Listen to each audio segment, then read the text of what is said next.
everybody. Thank you for coming to the Fandom Zone for Late Night Talks.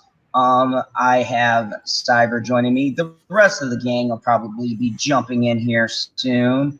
LB will not be with us tonight. He's in Lonely Mountain doing some lonely meditating. So we're going to kick things off. I know I did it kind of random. It's mainly because I got a screening to 3 from Hell, which is the sequel, if anyone's ever seen The Devil's Rejects, one of my favorite horror movies. So I actually got to see them back to back, and it was a 5-hour epic, and the projector broke, so I had to wait, and I was like, oh crap, this is 5 hours long, and we're sitting here at like it's supposed to start at 7. They didn't wind up starting until 7:30, and then there's a 10-minute intermission. And I got through that first 2-hour movie. I'm like, my God, I haven't done this since like the Dark Knight marathon. So it was, Cyber, you ever sit through that many movies at once? Sometimes. I think I did it once when I was younger. When me and my brother took all our copies of Star Wars and watched them all. 1 through 6. Yeah.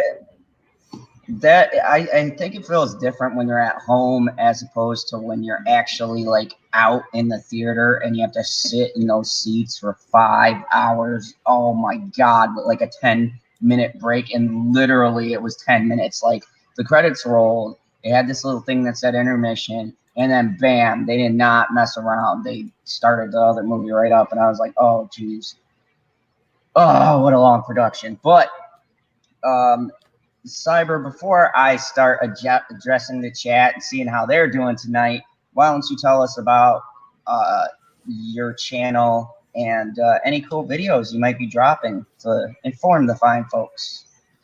I am Cyber Husky. I do videos Friday. I'm trying to find a different day. Today was one of those days that did not work out so well. I do gaming videos and sometimes just, random drumming videos or some little stupid video. Today was a random stupid drum video. And of course, while I'm still waiting, and we got people that may or may not be jumping in and notifications going out, because we're going to talk about YouTube tonight. I'm kind of saving until we got a bigger audience because I want to reach as many people. So if you haven't retweeted this, please go on your respective Twitters and retweet this out, because there's some important information about YouTube and subscriptions and counts on videos and why your numbers might be off. So yes, Matt's Mama Bear, that was a serious epic, and I'll talk about that in a second. I also want to say, being that I sat down through this 5-hour long epic with my notepad to critique, I will be doing my trilogy critique of House of a Thousand Corpses, The Devil's Rejects, and 3 from Hell, the trilogy of the Rejects, it's called. It was amazing, and Rob Zombie is a very interesting director / writer. I feel like I don't know, like the man is very talented, very talented, good at storytelling, good at making And thank you, Senate. I know notifications have been getting janky. Don't worry, I'm going to jump into YouTube. I'm going to tell you fine folks about the bullshit that's been going on with YouTube, because I think as creators, it should be something that everyone knows. But I want to wait for a bigger audience. So retweet it out, let people know I'm live if they didn't get the notification. And we're just going to shoot the shit. Let me see who's in the chat with us tonight. We have Butterfingers, who is the first in and then says dope. So I don't know who was first between you two, because I clicked and I already saw you guys waiting. I was first. We have Biden. Welcome, Biden. We have Matt's Mama Bear. Always good to have you. Yes, I was running on Zod time. We have Trey Courtney. Good to see you here, Trey. And of course, we have the Senate and Kermit the Log. Welcome, guys. Welcome. We also have Benzo H. So good for you guys to join us. And if you don't know, this is going to be a special stream for me because my very first topic is going to be going against this YouTube platform we're on. I'm going to be talking about the bullshit that might be going on, and it'll be relevant if you're a content creator because there's some funny stuff that YouTube is pulling, and it affects the bigger channels more, but there are certain aspects that could hinder us smaller channels. So I'm going to be diving into that. We're going to be talking about Blockbuster. We're going to be talking about some games, some entertainment, the same stuff. A vegan suing someone for. It's going to be a fun night. So, before we get started, let me just see here. What is the first thing? Oh, Cyber jumped out. Okay. Let me address some of you guys. Matt's Mama Bear. Oh, there he is. Matt's Mama Bear. I was trying to click onto another tab and I clicked refresh. I hate when that happens. It happens to me way too often. Matt's Mama Bear, thank you for asking. I'm doing better. I finally kicked it. I went to a school to do a demo and I got sick, either kids or principal somewhere in there. But I'm recovering good. Yes, Senate. I did 5 hours. It was ridiculous. I don't know if that changed my mental mind state, but it was definitely an exercise in patience. Oh God. But anyways, to kick things off here first, I'm going to do some screen sharing and get some stuff out of the way, my lesser topics, because I'm waiting for a good crowd, because when I drop this YouTube album, I want to make sure that we got everyone paying attention, because Cyber, I don't think very many people know what you brought to my attention. No, I didn't. So I think it was you, and I sent it to BB just in case you didn't see it. Yeah, it's very interesting, and we're gonna screen share a video as soon as I got more people in here. But for right now, let's just jump into an article that I picked up, and I started off with a little bit of gaming news for all you gamers. I don't know who in the chat plays this game, but Dead by Daylight. I've heard of this game. It's pretty much impossible not to. They are doing a collaboration with Stranger Things, and it's now live.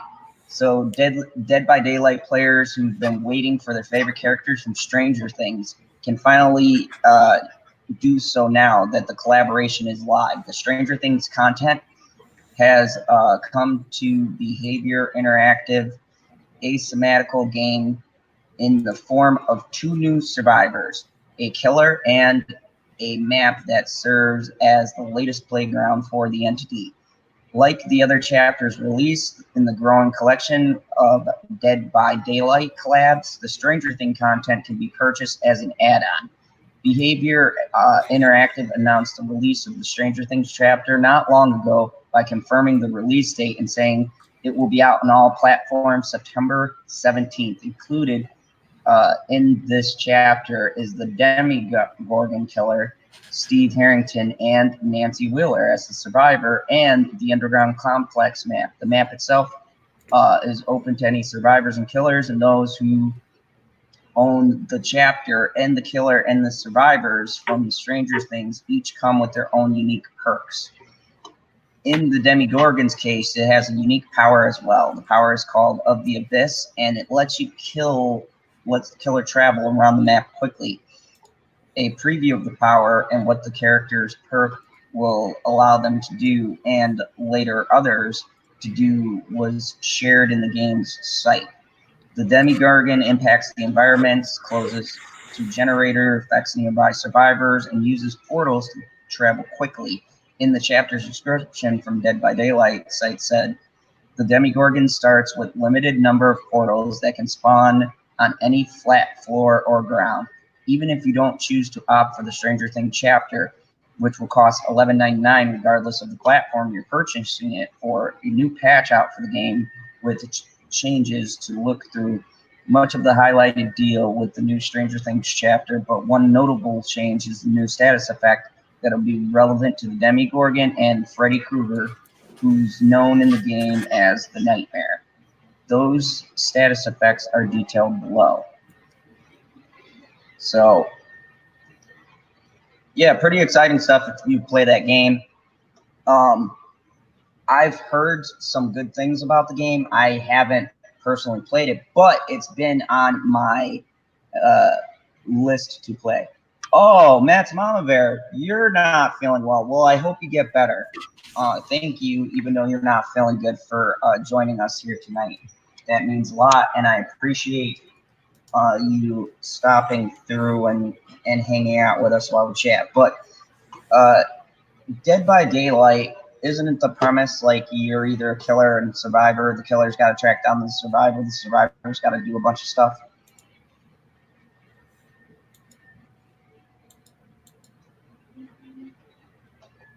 Yeah. I don't know. I've heard of the game once, and that's all I know about it. Is someone's a killer and kills everybody else. I think that's an interesting premise because Friday the 13th did the same thing. So I find it intriguing. I think the Dead by Daylight game is actually older than the Friday the 13th game. Oh, really? I hear that game's very buggy. I'm gonna look it up. But yeah, so interesting. It's cool to see all these different games coming out.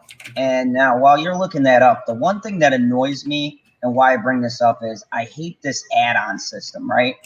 You pay $60 for a game, and then all of a sudden, you got these add-ons come out, and they're like $11.99 a piece, and like that's substantially more expensive than $10 content. I mean, it sounds like you're getting a whole new character, you're getting new powers, and you're getting a whole new map.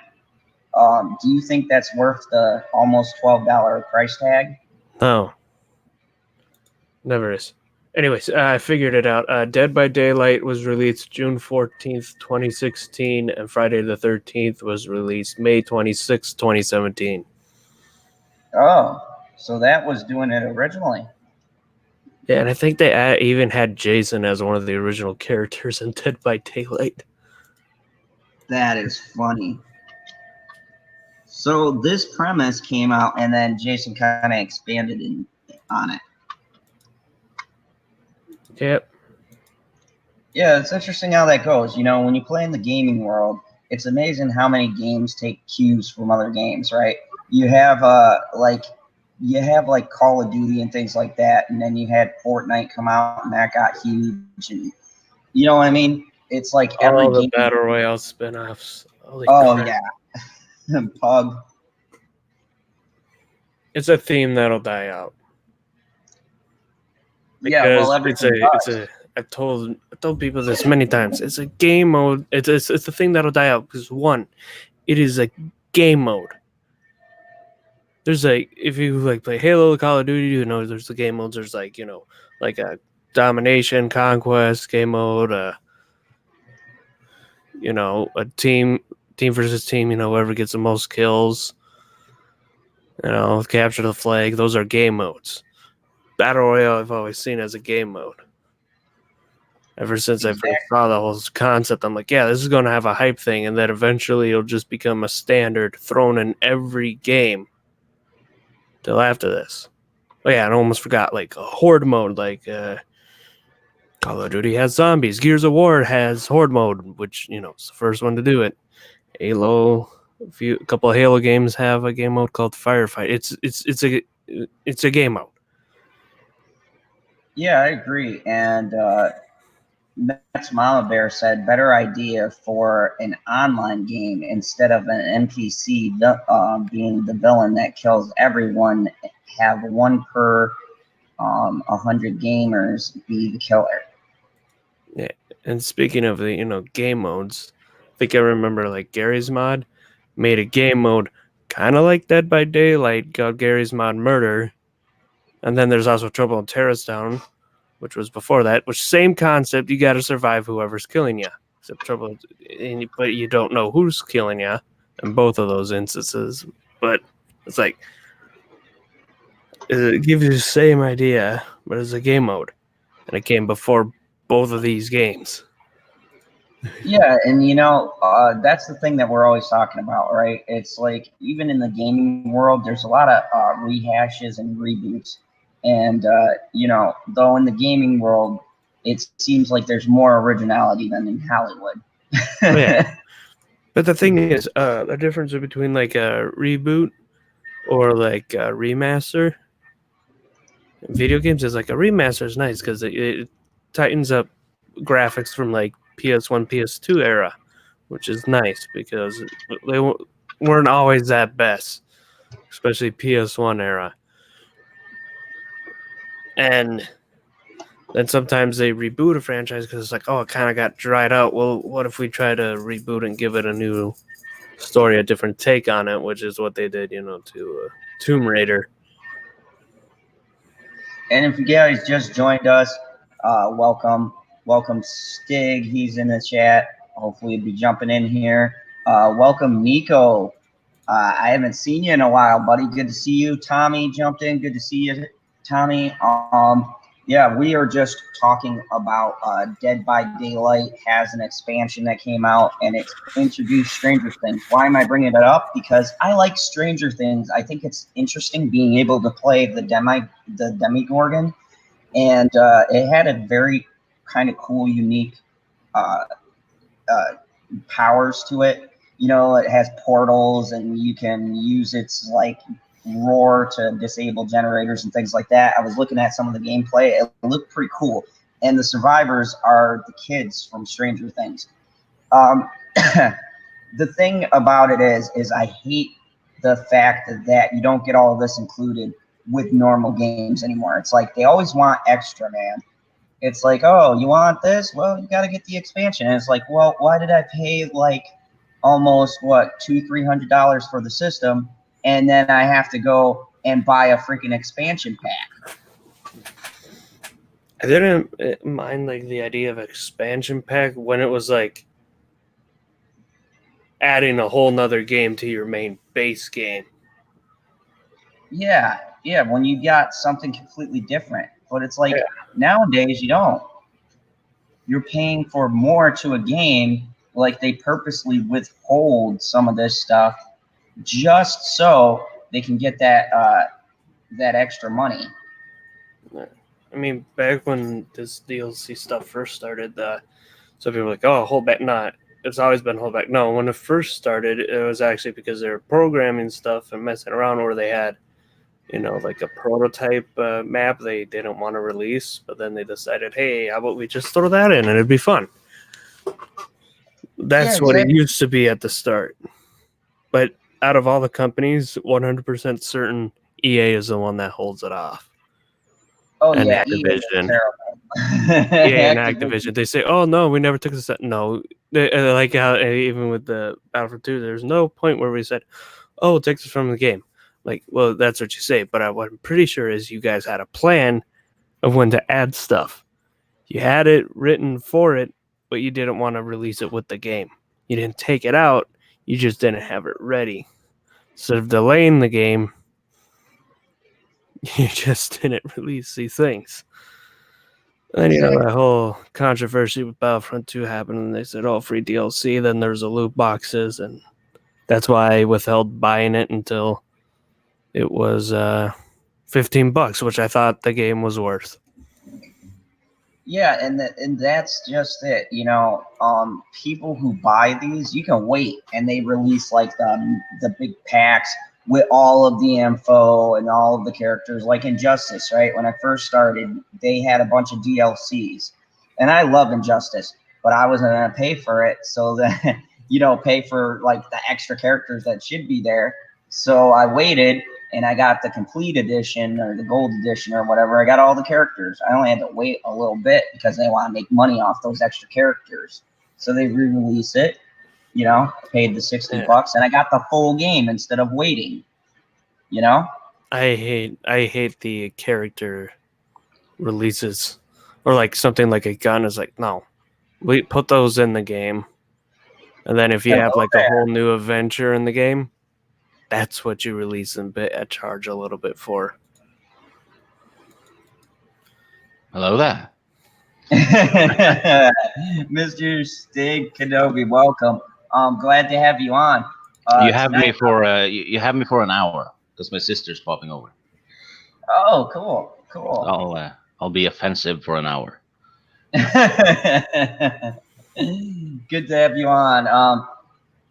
I'm just kind of holding out on the big YouTube announcement till I hear from PB and the rest. So we're talking games right now. What do you think about video games doing these DLCs and releasing them, like, after the designated game comes out?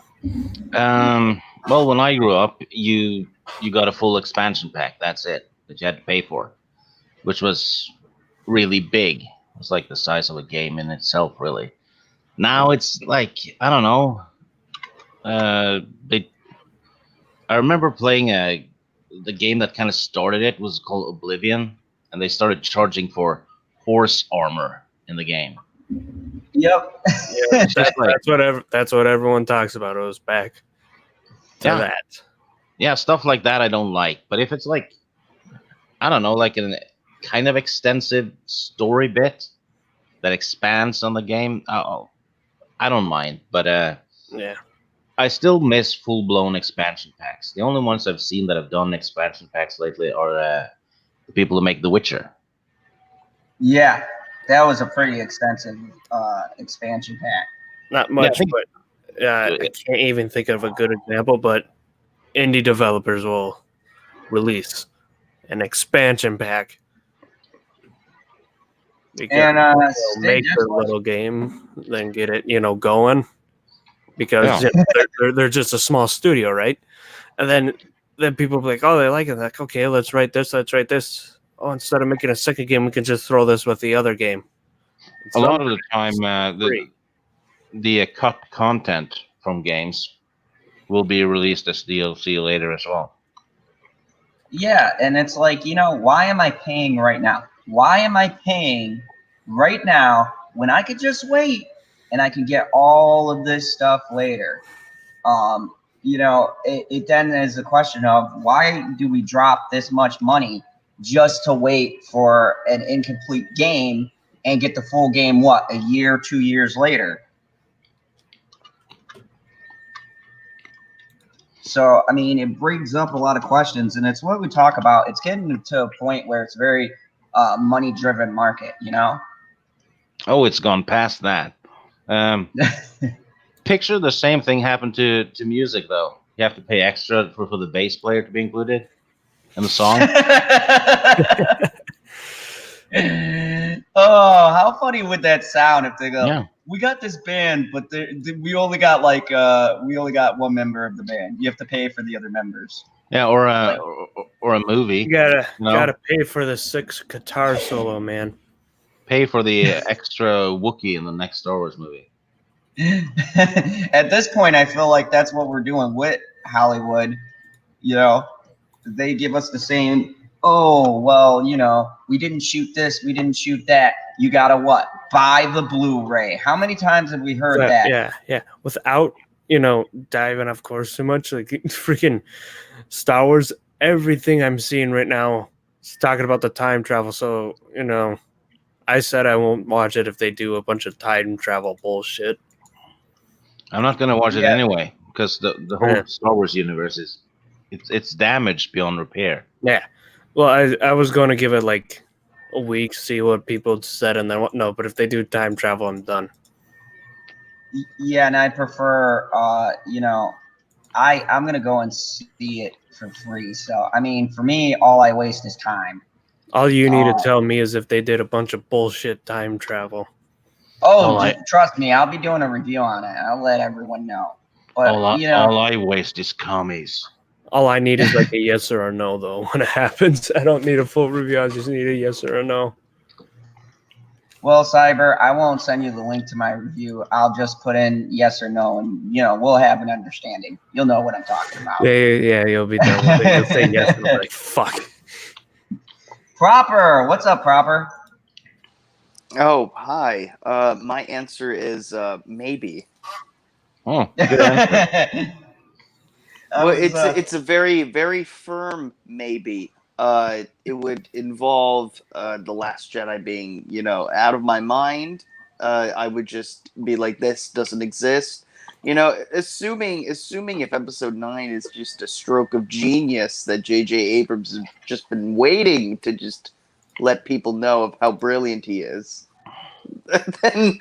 then I will gladly include the sequel trilogy when showing it to my children. And they might say like, "Oh, where's Episode 8?" I'm like, "There was no Episode 8. Seven, Never eight, just nine. existed." Oh no, you can't do just to seven, let eight, you Just nine. guys 7 know and 9. 7 and 9. That's it. before we keep Maybe. going, I do have to make this firm announcement for anyone who jumps in, anyone who watches this later, anyone who's just popping by. Stay tuned because I will be explaining what I've been tweeting out all day and talking about. There's some bullshit going on with YouTube, and I'm gonna be playing a video where someone demonstrates some interesting things you might not know about. And if you are a bigger channel, this concerns you more than, oh, say, like me or Cyber or Stig, even though he's getting up there in the numbers. I'm not a YouTuber, so I simply People just sub the Stig, man. Stig's what happens. It's gonna just get people to sub 1,000 the Stig. before we do, and he's not gonna have that much content. Yeah, I think Stig will I'm. get to a million with like nothing. I think I'm at 150 or something for doing nothing. So, No, you had like a good 100 sub boost because of that Hulk video. no, I had 100 before that. I've just been telling people not to sub to me, and then they just won't stop. So I had to make a video. He's guys. Stieg is too tired of winning. I don't want to win something I'm not even participating in. You get a participation trophy for something you didn't even do. Yeah, that's exactly what happened. Could you picture that, Stig? I'm just throwing, while we're a little distracted, I'm just throwing a wild scenario. What if Stig like reaches 1 million and he's at PewDiePie level for doing absolutely nothing? Yeah. And He gets a button and he does just a video of what's this? Gets a little button in the mail. I guess it's a very good ratio though for just almost 3 minutes of footage, and I have like 150. What's wrong with people? They all want to know what's gonna come There's next. a 7-second video of 2 ducks in it. It's all bullshit. May I make a suggestion? Make another pointless video, please. I'll do one just for you, like a top 5 list. Have only like 3 of them in there. Yeah, I'm gonna do like a top 5 by the ocean, and it's not gonna have anything to do with the ocean at all. Or top 5. Top 5's favorite oceans. Number 1, this glass of water. Number 2, Godzilla. Just show Godzilla playing in the background. And number 3. Oh god, No. I can't say it. You're gonna do number 5 before 3. There was this video. I forget where it is. Top 10 numbers. It was it was really stupid. You have to watch it a couple times to figure out which numbers were at which place. Oh, I just wanted to give a shout out. Welcome, Generation Productions. No, I have not gotten that yet. Someone probably did what they did before, and they put the package in the wrong spot. I've had that happen, so now I've got to go and raise hell. I know where you're going with this. Package in the wrong spot. I meant mailing packet. Oh, God, there's no recovering from that. Of course, it's billing. You sold yourself. Oh, I so walked right into that. Be glad he is So still Yes, there. you did. Yes, you did. You walked right into it, and someone took advantage of it. I And feel like you were I've been cool taken with it. advantage of. Improper. Oh no! Don't get the unicorn involved. Come on. No, that's a That's different stream. TMI. That's apparently it was like the last like 10 streams. Just like, oh, why wasn't Zod here? Oh, I was unicorn was here. I'm like, oh, of course. Hey We man, know. she's We distracting. pay That's all I gotta attention. say. Hey, and we love the bitchy unicorn, but not as much as Zod does. True. So before I dive into the YouTube thing, I'm gathering people. So for right now, I'm gonna go to an article because I'm waiting for PB to jump in here.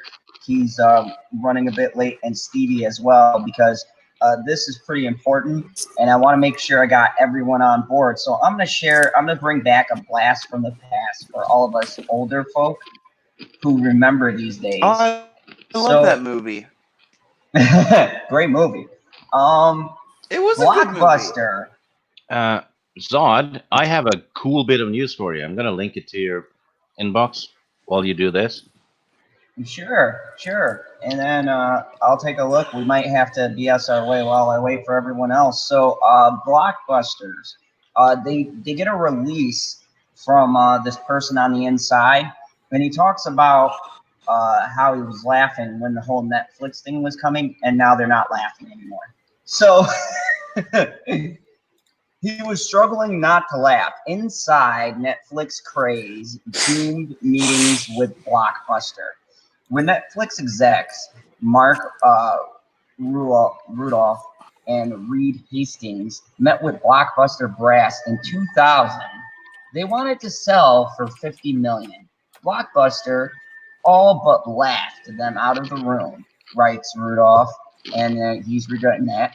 In that will never work. The birth of Netflix and the amazing life of an idea. So I decided to kick their ass out. So our CFO, Barry McCarthy, slowed his BMW to a crawl as he made his turn into Santa Barbara Airport. In the distance, a faint glow on the horizon was teasing us that it was close to dawn. But in front of us, the road was almost invisible, dark and shaded by the overhanging oak trees. I've been in Santa Barbara Airport dozens of times, but never been here. That way, pointed Reed Hastings, my business partner, from the front passenger seat, stretching his finger towards an even darker driveway off the main road. We pulled into a parking lot in front was low wooden building. Flower boxes were in the windows. The roof was shingled. It looked residential, vaguely New England, less like an airport facility than a forgotten cottage. Just beyond it was an orient wrought iron fence. Though the bars, I could see the blinking wing lights of a small plane parked in a runway. Barry pulled up to the gate. Even as the pre-TSA era, it was clear that this was one of those entrances. You needed some kind of authority to enter, and that is the case. Authority translated to money. Luckily, we'd wired it earlier that morning. Barry rolled down this window and he pushed the red button to the call box. What's a tail number? A scratchy voice croaked. What's a tail number? I whispered to Reed. He turned his head and gave a look back, the same one I often found myself giving my kids at any restaurant fancier than McDonald's. The look that meant I can't take you anywhere. The password given, the gate slightly opened as we passed into the tarmac. I saw the gate sliding noisily back into place behind us. No going back now, I thought to myself. Less than 12 hours earlier, Barry Reed and I retreated to a picnic table near one of the swimming pools at Elsa Ranch in the middle of nowhere, California, the site of Netflix's first ever corporate retreat. Barry had heard back from his contacts at Blockbuster, the brick and mortar Goliath to our David. They wanted to meet What the at the what Dallas. the fuck? I'm guessing this was back when Blockbuster was a thing. Because remember, Blockbuster was one of the biggest video chains ever. You know?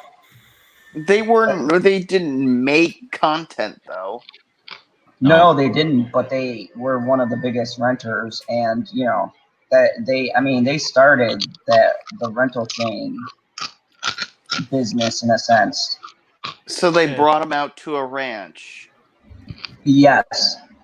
Not just after tomorrow. It sounds like they brought him out to a farm to get shot or something. That's what I was getting. So Barry picked up. That's what I would be afraid to take a meeting with Blockbuster in that way. I know. I was like, the way they set it up, I was like, is this a hit or are they talking? Is Barry and Reed alive? There's a there's a very good news in your inbox, Son. What's that? There's some very good news in your inbox on Twitter. Oh, awesome. Hey, Stevie, welcome. G'day. Care to share with the rest of us? G'day. Hold on. G'day. No, I will not share the news from my inbox. I never know what'll be in there. What's in the box? Oh, jeez. Hey, Proper, this is a fun story that happened yesterday. Zod was sick, and I thought I'd prank him, so I told him to drink mustard and ginger ale. And he did. Ew! And it worked. It worked. What? I felt better. Yeah. You drank a concoction of mustard and ginger ale. Yeah, and it cured his stomach problems right away. Worst prank ever. What? He was like, "Are you serious? Yeah, you listened? You listened to Stieg when he said drink mustard. I knew that was a joke." Well, I'm so charismatic. I get him to do whatever I want. So how did you do this? Did you just pour a glass of ginger and squirted mustard in it, stir it? No, I and did hope it like for the best. I did it like you do honey. I put it on a spoon, just dabbed it in there, and swirled it around, and bam. Yeah. You drink it down. So you. Okay, so you put it was like mustard, and then so you squirted a little bit and then poured a little bit, or I did a spoonful. I wanted to be sure. Yeah, it worked. Okay, so you how did you do it though? I'm curious. How did you set it up? Haven't you ever put like honey in tea? I just like dumped it in there and stirred it around and bottoms down, you know? Yeah. I cured him. I can't believe that worked. It did. That is so disgusting. I know. So, Stevie, how you doing? I'm good, mate. How are you? I'm doing good. I got some Blockbuster news. I was waiting for you to jump in. I don't know where PB is. He's missing in action. He might have been abducted by your dingoes. He did say he was going to be late. I think I just saw a tweet come through from him saying he's going to be late. So. Norm. So I wanted to do this news about YouTube, but I wanted to wait until I had a decent amount of people in here. We're creeping up to 10. Okay. Everyone go to Jeremy's Geek and Gamer stream and promote this stream in there. Somebody spam come to Zod's stream. Hashtag because this is important shit. This is some important shit. Wait, I'm a mod. Can I tweet it out? Yeah. Yeah, tweet away, man. I mean, this is some groundbreaking news, and it comes with a video. And I feel like Stevie, you're creeping towards that 1,000. It's going to be relevant for you. Me, one day I'll hit 1,000. You know. If I hit it, This is I'll be pleasantly surprised. My brain farted. Sorry, that's why I didn't continue. Yes. Well, yeah. I StreamYard, mean, hold on. By the way, you couldn't have picked a worse day to like do this. Like I'm, my laptop is coming in tomorrow. I'm on my phone. StreamYard suck on your phone if you try. Oh God. But yeah, just to give you guys a preview, this is going to have to do with numbers. I spelled Wicked wrong, but welcome, Wicked friends, Parody Bizarro Productions. Damn it. All right. What's the news? What's the news? Oh, I'm not going to say until I got people in here. I want to share this with as many people as I can, but I can tell you it is going to have to do with numbers and them tampering with our numbers. Especially people who are in the thousands. Oh, really? Oh, yeah, I got a video and everything. Tampering with our numbers even more, because they already take subscribers off me every day. Oh, yeah, that happens to me all the time. I'd be like, oh, I gained 5, and I lost 5. Yep. I couldn't have sucked that bad. It used to be for me, I'd lose 2, but I've lost 5 in the past few weeks. Because I used to be at 145 for a bit. And I think that this is super important for us all to watch. I'm going to screen share, turn up the volume, and let everyone hear. I can share this because this isn't from a company or anything. This is from someone who noticed this while they were doing a live stream and keeping an eye on numbers.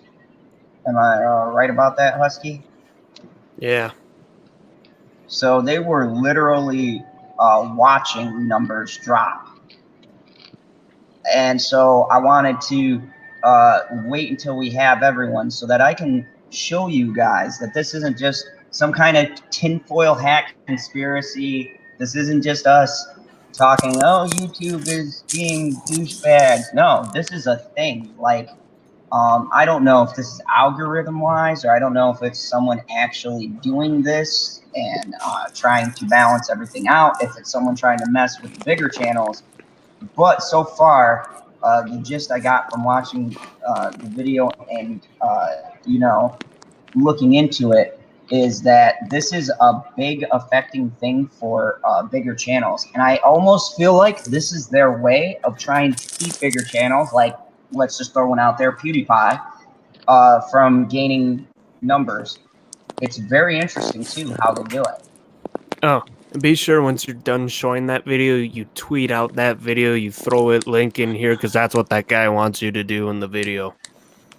Oh, no problem. As a matter of fact, Cyber, you're a mod, so as soon as we get done with the video, I will share it on Twitter, and then you can throw the link in the description or in the chat so that other people can also tweet it out. Because okay, before we even get into jumping into this video or anything, just to give some context, I think that from what I've seen, this is messed up. This is messed up for anyone who sits here night in and night out, does a stream, anyone who does a stream during the day, anyone busting their behind, coming up with ideas, being creative. It's like purposely trying to hold independent creators down. Because this crap is not happening to any big known thing. I haven't seen Collider's numbers drop, or IGN, or any of those other ones who are attached to these big companies. It's all of the independent people making their own videos. And this is going to trickle down. I mean, right now it's big people because they can manipulate their numbers, and 9 out of 10 times they won't put up a fuss. But what happens when the little creators trying to come up? And I want to go down the panel before we kick this off and get your ideas. Cyber, what do you think about this? Because you sent this to me, so. Well, I will say it is bullshit. I mean, first when they first announced it, I thought, oh no, they're just gonna do a quick little thing. When you click on someone's channel, it just goes, oh, right there. All right, that's fine. And then abbreviates it for when you click on someone's video, and then when you go in the channel, you can see no, they completely got rid of the whole thing. They round down with the numbers instead of up, and the YouTubers themselves cannot see live. They cannot see a live feed of their number counts anymore. So if they post a video, okay, well, I see these views and stuff. What did I gain? Oh shit, I don't know what I gain, or if I'm gaining anything. That's not good for that's not good for a little. So that's how I see how it can affect the little one. Because the little one, you're gonna be like, oh yeah, I'm gonna look. Oh, I'm getting a little couple guys here after this video. Because it's not always. Sometimes you have to wait a whole day to actually get YouTube's. Or I have to wait a whole like 3 days to get YouTube's feedback on if I gain subscribers for a video or not. So let me go down the line. Stig, I know you don't make that much content, so I'm just gonna go right to Stevie. Stevie, because I don't have opinions. Oh my goodness, Norwegian suppression. I apologize. That was my white privilege coming out. We're white in Norway too. I thought you were Kryptonian. I didn't know white was a color there. Okay. Oh yeah. We got white people too. What are you, racist? All right, you're racist against Kryptonians? No, you failed. You failed. Boo. Stig, what are your thoughts on the number manipulations? I'm not surprised at all. Other than that, I don't give a damn because I'm not a YouTuber. I just enjoy talking to you people. Fair enough. Stevie J, how do you feel as a fellow content creator on the rise? Look, I tell you, it probably annoys me more now, I guess, trying to get above that 1K mark, I suppose. But, it's one of those things, like, I'm losing 1 or 2, 5, here or there. So, like, to give you an example, I've gone, in the last 2 weeks, if no subscribers had been taken away from my channel, I would have gone up to probably about 450, I reckon. I'm sitting somewhere around 420-ish now. So that just shows like it's been going up and down, up and down, up and down. And that's just frustrating when you're trying to grow your channel and that sort of thing. But for people who are in the, I'm going to say above 10K almost, I think it's probably almost more frustrating for them because there's more numbers it doesn't display. And I just hope that I'm talking about the same thing right now, but yes, you are. I think I am. So yeah, that's kind of my thoughts on it. It's really frustrating as if it's a very small channel trying to progress when it keeps going up and down. And now here's the big one. Proper, you've reached the promised land. You are no, I haven't. I thought you did. No, I've been celebrating. You mean I gotta return the strippers? No. The promised land is where the money's at. I'm not anywhere near that. Okay, that's where the promised land is. That you could work. But to your point. Go ahead. Sorry, I rudely interrupted. But now that you're getting there, you're achieving your goals. How do you feel knowing that becoming bigger is going to be a hindrance, and you're going to have to work twice as hard just to maintain, and you can't even see what numbers you're pulling? Well, that's it's not entirely true. You can still see. Like, you're just talking about the abbreviated numbers, right? That are on all the channels, right? Is that basically what the big thing is? No, because I must have missed something. Because also my the audio that I keep hearing keeps going in and out a little bit. No, the numbers are jumping, and in particular for big channels, views, subscribers, and they're dropping in mass numbers. Like, say for instance, like a PewDiePie has 1 million subscribers or so, right? And they're losing thousands. Someone with 1,000 subscribers is losing hundreds. Smaller channels. You know so what? far It's so aren't affected. weird. It's so weird. We've seen multiple times, like on Social Blade, like your view count goes like minus 75 or something. Like, what the fuck? Why exactly did like 75 views go away? And it's not normally wouldn't be a big deal, but it's figuring the some people just go in for 5 seconds and then leave. That doesn't really count as a view. But at the same time, I can't tell you about the sub thing. That's a whole different thing.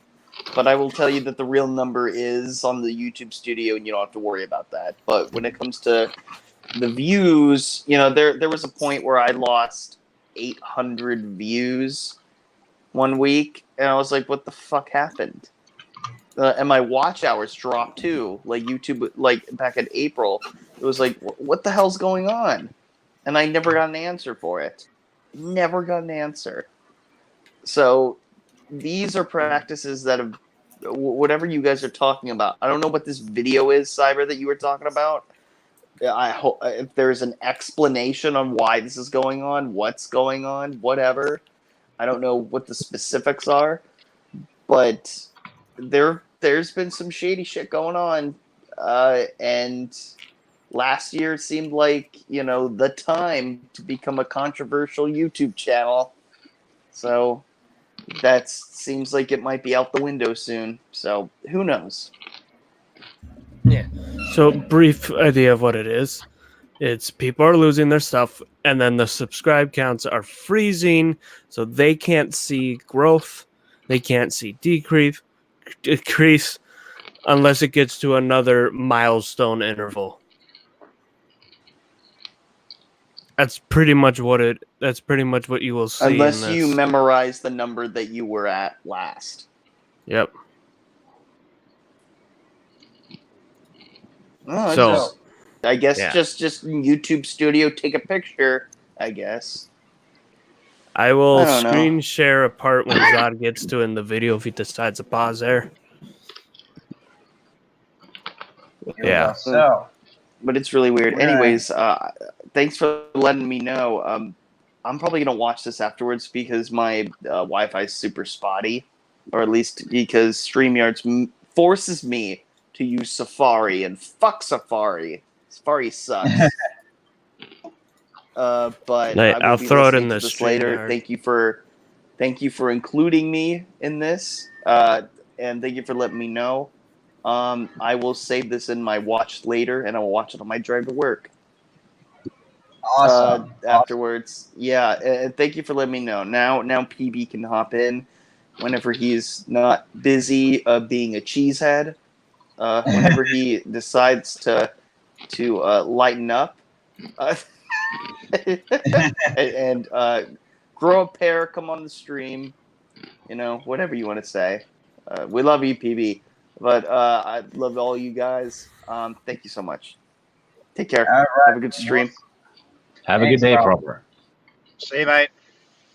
You too. All right, so here we go. We're going to play a video here, and this is for everyone to watch. Anyone who's going to watch later, here's some intriguing stuff for us to listen to.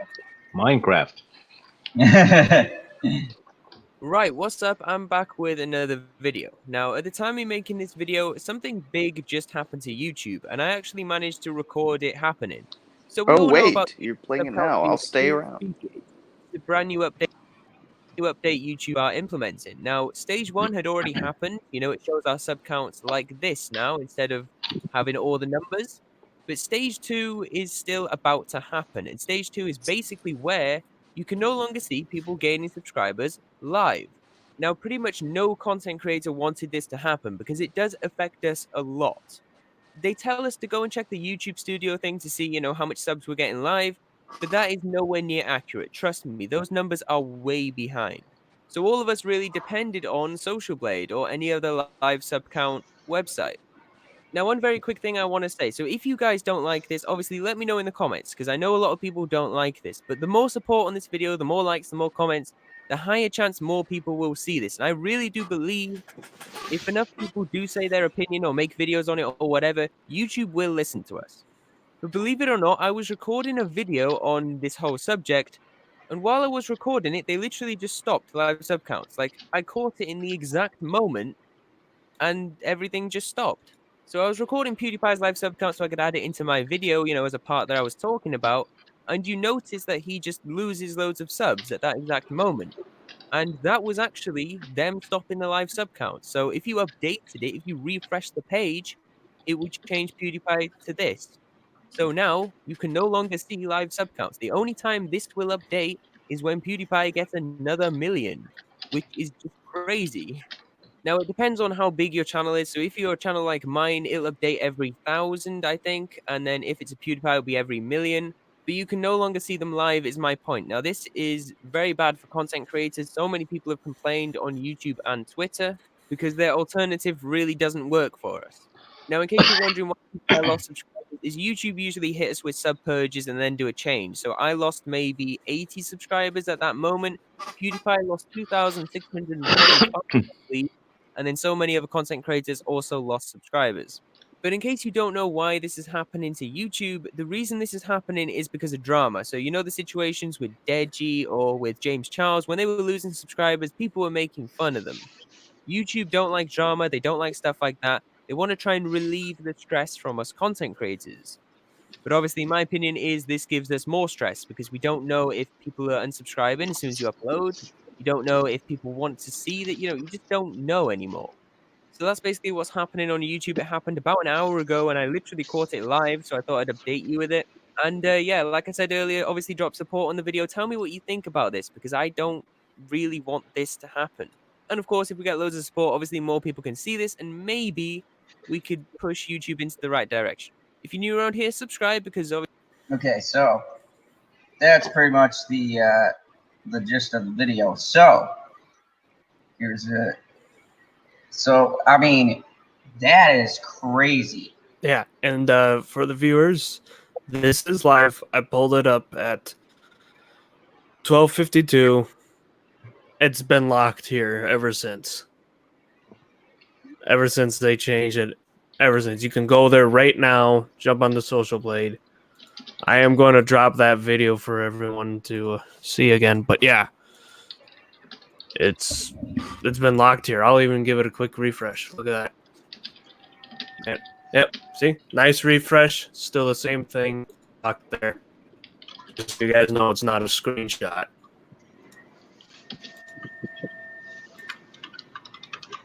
And I'm tweeting this out right now. So yeah, and I found this interesting because YouTube is supposed to be for the content creator, and we've been seeing YouTube pulling this stuff, but now this is just confirming exactly what we've been talking about, right? They're rounding down the numbers. They're stopping at a certain count, and you gotta wait until your next milestone to see what your previous counts were. So you can't even track everything, and this hurts you as a content creator because we base what we're gonna make off of what the views, the subscribers you pull in, and then you kind of calculate, okay, this is hitting with people, this isn't hitting with people, I change this up, they like it, I don't change this up, they like it. This is very important because even channels that are thinking of coming up or trying to come up, well, now you're getting this advice from YouTube, but you can't see if anything's working. No. And I've told people, I've been around 5 years. I know I haven't been as active like when I first started as I am now. But every time I think I figure out YouTube, they change the rules every single fucking time. And if you're a slow, struggling channel, and they change the rules on you again, you're just going to suffer more and more. And I mean, half of the people that I get in this chat, right, are do make videos. And if they don't, they enjoy our videos. Here's another thing, the notifications, right? I go live and it gets to be almost the time when I'm getting ready to cut off, and then people are hopping in because they're just getting their notifications that I'm live.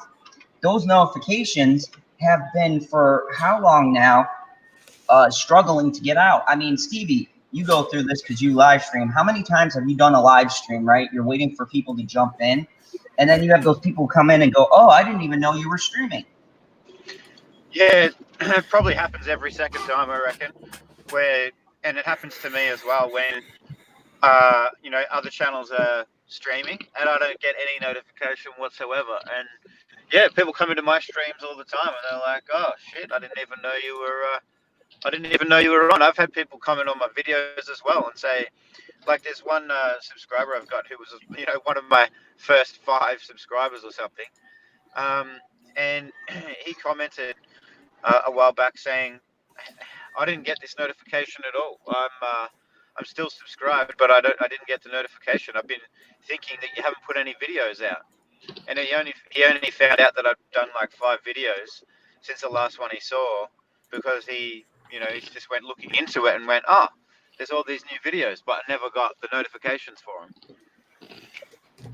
I mean, this is, and here's the funny part. I did a test because every now and again I've watched ING videos or Collider, so they put that in the suggestion thing, right? When they drop a video, even though I'm not subscribed to them, right? I maybe watch a video once in a while, namely to mock it or to come up with good material. Their notification comes through right away. The second they drop a video, you get notified. IGN, any of these guys, John Campia, all of them, right? The big wigs. But I am subscribed to PewDiePie. I watch some of his stuff because it's kind of funny. And there were like 3 videos that dropped that I didn't get a notification for. I literally had to click on the little face, and then it was blue, and then there's like, oh, there was 3 new videos. Or like Jeremy Johns, who I totally don't show for, but if you hear me or ever get one of my videos, you're my hero. Anyways. Yeah, here's been my idea for a while. YouTube needs to promote the creators and suppress the businesses. The businesses, I even thought YouTube should completely disable how many subscribers a business channel has. You're talking about people in the millions. Go ahead, Stig. Oh yeah, I'm talking about people in the millions, but I'm saying things like IGN, all these music, like giant music industries. I don't care about like the artists themselves, but the giant music industries, they're those channels and stuff. They should not be displaying the sub count, or they should be displayed somewhere else separate from the creators. They need to have a certain list of businesses and independent creators. And they need to promote their independent creators over the businesses and just let the businesses sit there on the side.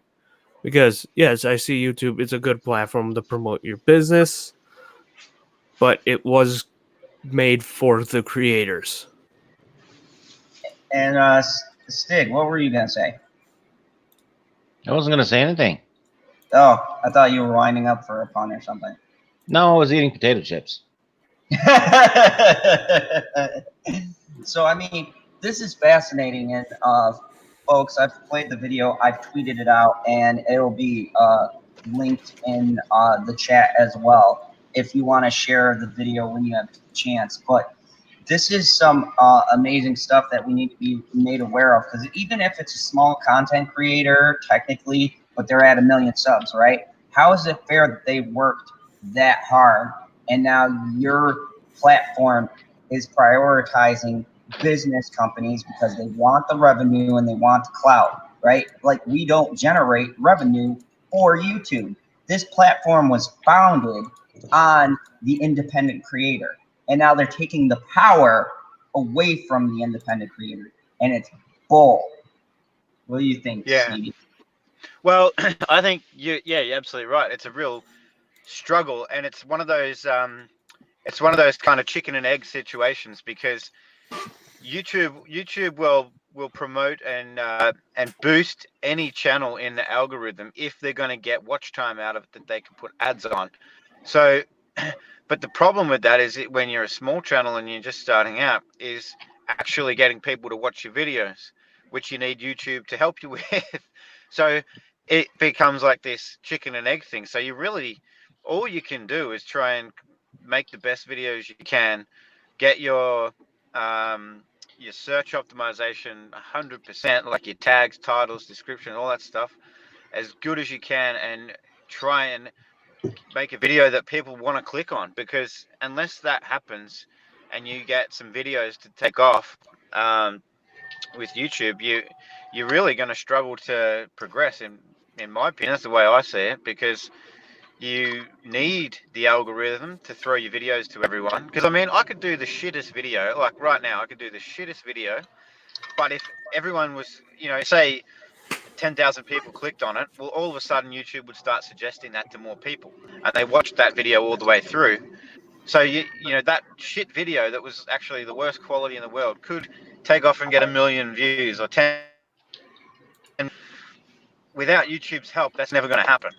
So when you're starting out, it really is hard to get anyone to watch your videos, because if you don't get every little thing right, or you don't pick the exact topic, exact title, everything absolutely right, that is going to be what people are searching for and then want to click on, then it's pretty much, you're not going to get anyone to see your videos at all. And hell, you can do everything right and no one clicks.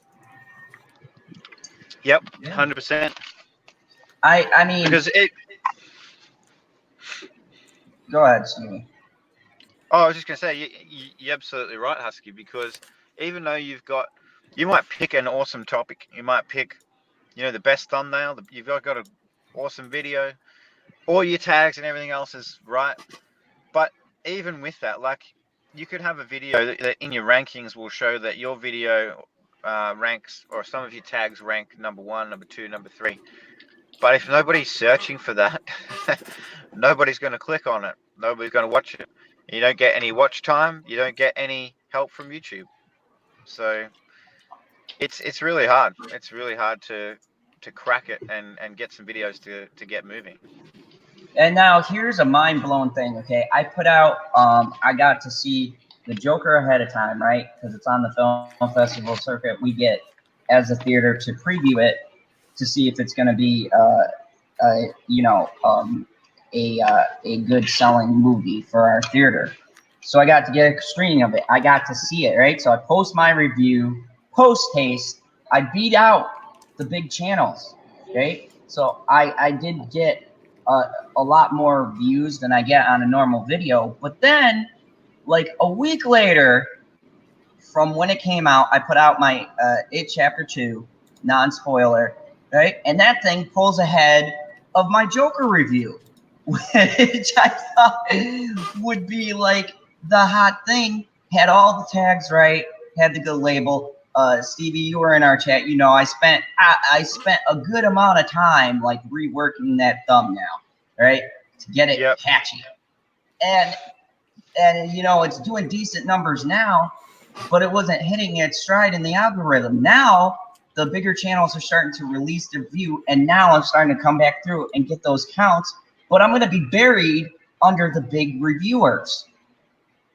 Oh yeah, I already see it. Like ING and all of them. I got 5 freaking videos burying my one video when I was at like number 3 because no one else had a jump on it.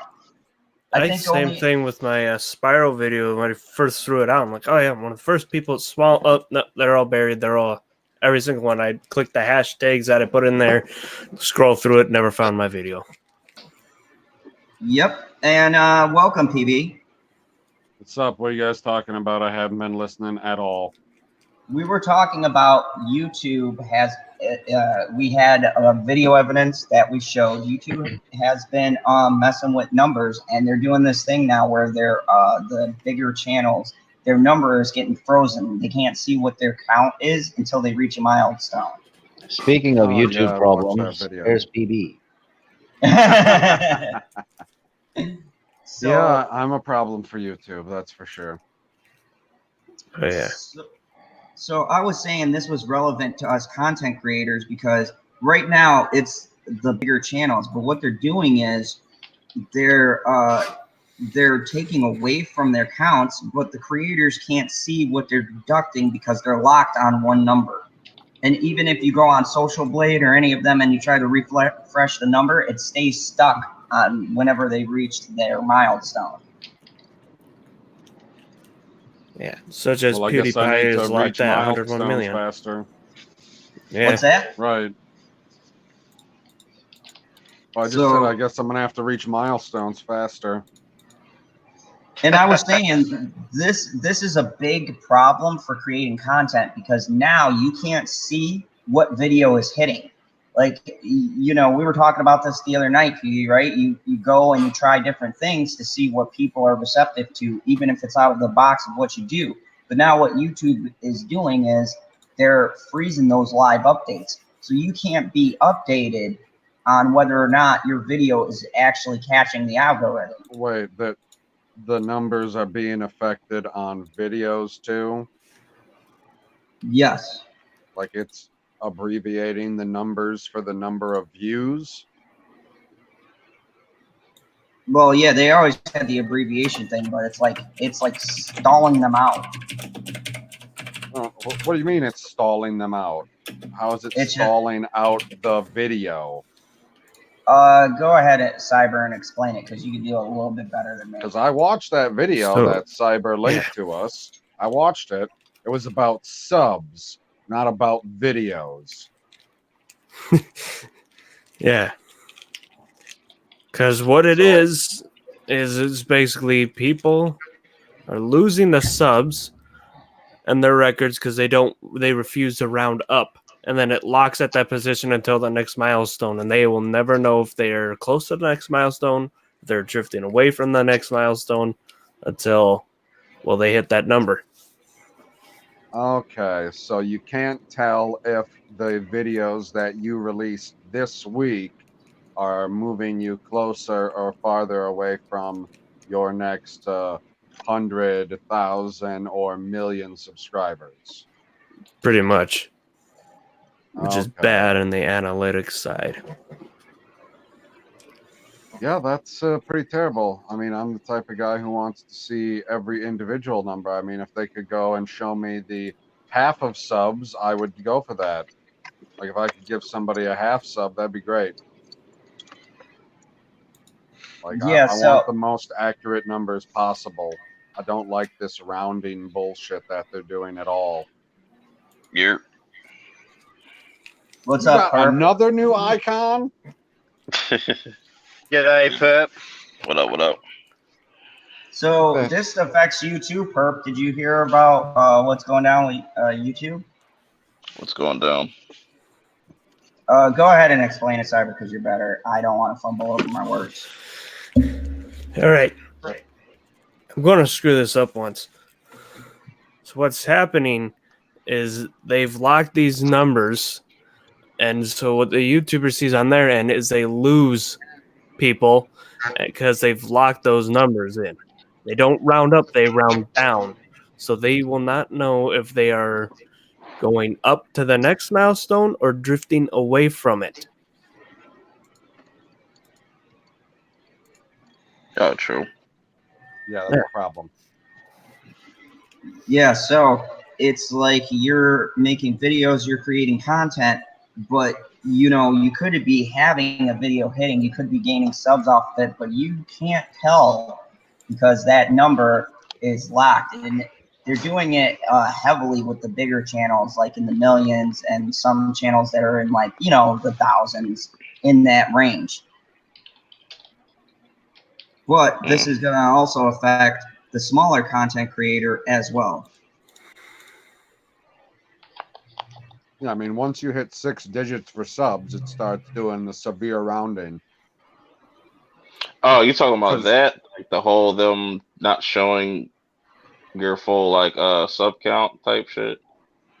Right, but think of it this way: if you're at 100,000, 1,000 subs is still a substantial number to you.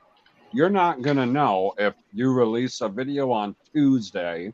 You're not gonna know for Wednesday, Thursday, Friday if you got any subs off of it until it rounds up to 101,000. So if you gain 999 subs off of that one video, you'll have no idea that you've gained them until you get that one more sub on your next video, and then it'll tick over. And then you'll think, oh, well, that video that didn't do shit is what the reason I went over, when really it was the previous one. So you'll have no idea. Mm. And I was saying this is. I mean, unless they add some spot to the analytics where it shows specifically that I subbed to you while I was watching this, instead of you just having to correlate numbers, because that's how they have the analytics set up right now, or at least that's the last I heard, was there was no direct link, but you'd be able to look at it and say, oh, well, I released this video today and this many people watched it and I gained this amount of subs on this day. Most of them probably came from that video, so I gained X amount of subs from this, particular video. So it's easy to figure out where you're getting your growth from and what things are working and what things aren't working. But when you take that analytic out of there, then you just are throwing shit against the wall and it looks like nothing is sticking until all of a sudden you tick over and you're like, oh, I guess something did work, but I don't know what it was. No. Now, if you thought you were playing the guessing game, you're really playing the guessing game. I mean, YouTube always gonna continuously do fuck shit, but it's not gonna stop me. It's whatever. I still think they should get the original guys who created YouTube to come back and sit down and talk to the people in like the board or something. Yeah, it's not happening. It'll never happen. They'll just sit there and collect their royalty checks. That's what you do once you finally leave a company that's successful. You just sit back, collect the royalty checks, and have no worries. Well, yeah, that's what I would do. Like Bill Gates and Wozniak. I'll be talking about Bill Gates later. Right now, I just wanted to bring this up because it's important, and I think anyone who watches this or goes an hour into this and watches this one segment, you guys should be made aware, because I do have other content creators who watch this. We have people who just watch our channels. It's just like with the notifications being messed with and everything else, which is why it's important. If you guys enjoy all of our content, make sure you're checking to see if you're still subscribed to all of us here on the panel, because you might not be. And make sure that your bell is put on, because it might not be, because YouTube is cool with the corporate world, but, fuck the independent creator who got them there. That notification bell is so janky, yo. Like, that shit. Like, I'll get notifications like after they go live, like 10 minutes after they go live. Like, yep, sometimes. That's for Yeah, sure. or not at all. Yeah. Sometimes you get the notification, like let's say, oh, the stream's tonight. Yeah, you'll get it at noon. Then forget the stream went live later in the day because you're busy. Yeah, I've had that happen. That's happened to me several times. Where they're like, oh yeah, and the stream, and it's just early. I'm like, okay, I may try to see. Oh, and then if it does remind you again that they're live, you go on. And you're like, all right, oh, I forgot this was live. Oh, they've been on for a bit. I'm going off, guys. Oh. Yeah. And then you're like, oh, well, okay then. And this affects, I haven't noticed it till I was going through my numbers, and I'm like, wow, we put on the lowest show ever, and now those numbers are slowly going back up. But it's like, now when you're doing live streams and stuff like that, it's even more trickier, because it's like, okay, is my group being reached? Are people who want to see our live streams being reached? It's affecting even your ability to live stream or have a broadcast. and YouTube makes money off of that. You know, I don't understand why they're trying to cut the legs off of people that they're making money off of. Sure, they get those plugs from the corporations, but those big channels aren't live streaming all the time. Yeah. Hey, you know what's bullshit too? I think I remember before they started this, YouTube said, "We listen to you, and this thing is available." I'm like, who the fuck suggested this? None of the creators, I'm pretty sure, said this. I don't know any because as soon as it was starting to happen, and then it happened, all the creators are against it. Everyone's against it. No one's for it. Is it the people at the board that you sit to, you know, your yes men, or was it the businesses that are giving you your money? Yeah, it's definitely the shareholders and all that, because they're turning this platform into just a family friendly platform, and it's gonna get This is worse. just Got bullshit right. Oh, because then I'm screwed because I say fuck way too much. oh yeah, Oh yeah, my my stream has channel. done all of the stuff we've dropped in just one night. My advice though is don't stop Stop creating. saying Just create fuck. what. No, Everyone here has watched that extreme road rage video I have, right? Where I blame Forza 6 and I'm just screaming and cursing into the mic. I watched it. Yeah, I would just I say don't just everyone's let keep. doing anyone else. really well. I would just say just everybody just keep doing what you're doing until the wheels fall off. Fuck it. Pretty much. YouTube's gonna keep doing the shit Yeah. so don't get bent out of shape out of it. Like, The they're thing just that's gonna keep doing it. annoying is that I'm going to use this example. Twitch has Mm, competitor streaming services. There's DLive, there's Mixer, there's even you can consider YouTube itself as its competitor streaming service. Now, YouTube has competitor video uploading services, but they're all garbage. Because Vimeo and like I think it was Dailymotion, they're trash. They're just shit. Periscope's Nobody's lit, gonna go to them. but you don't They get need paid to for it. have somebody that can do the exact layout, similar layout to YouTube, keep it organized and keep it comfortable for the creators that can compete with them. Because if they can do that, then they'll take all The the only creators off of YouTube and bring it to their site. the only company that could do that possibly is Amazon. They just say, hey, we're gonna buy Twitch out and just completely gut it. Amazon did buy Twitch out. They gotta buy another one Tommy then, or just make one. Tommy makes a good point. He says we seriously need to think about the connection between the destruction of Star Wars and YouTube's policies. Yeah. No Star Wars. No Star Wars talk. I need to pop off, people. My Fuck that sister. Star Oh, Wars. Stig's falling asleep. Nope, my sister's popping over in 15 minutes to clean the living room a bit. Oh, but I wanted No. to hear the doorbell ring again. Well, it won't happen. Till another day. Oh, she just walks in. She don't ring the doorbell. Yeah, that too. All right. Have a good one, people. All right. Well, Yep. All You right, man. too. We'll Talk to you later, see you, Stig. Stig. See you, mate. Catch ya. Okay, so I've talked enough about this. I got other stuff to get to, but Yeah, like Star Wars. no Star Wars tonight. Nothing big. Sorry. Okay. But yeah, just keep this all in mind, and remember, if you like the content, and you're new and you popped in, please hit that subscribe button.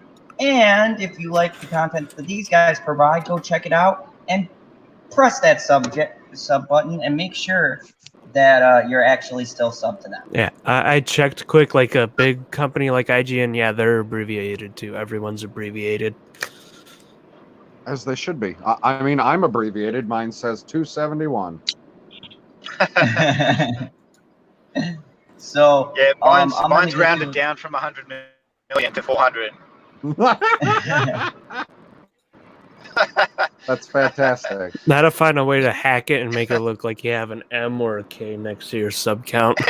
Ooh. Ooh. Yeah. Interesting. So I'm gonna get to the subject that actually Perp wanted to talk about. Perp, you still here? Yes, Yeah, he's I'm still here. here. I had to fix my. Are you? Can you not see your screen? No, he Like, kept on dropping in and out. Yeah, but I mean, like, you can see your screen. You could see that he had dropped back in. Yeah, I was just making sure. You know how the yard works. The yard. So Quack, let's go to a lighter topic, kind of get things back on track Star to our Wars. usual goal. And the Boondocks. Oh, Wait. Anyone who followed this, it's a hilarious show.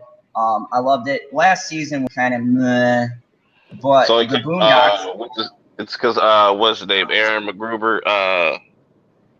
He because there was two of them. It was two of them that created this show, and they kind of had a falling out. That's why like season 4 was kind of like weird the way it was. But they're back together and stuff, and they got this coming. Proving you can't split up good duels like PB and. Yeah. sure.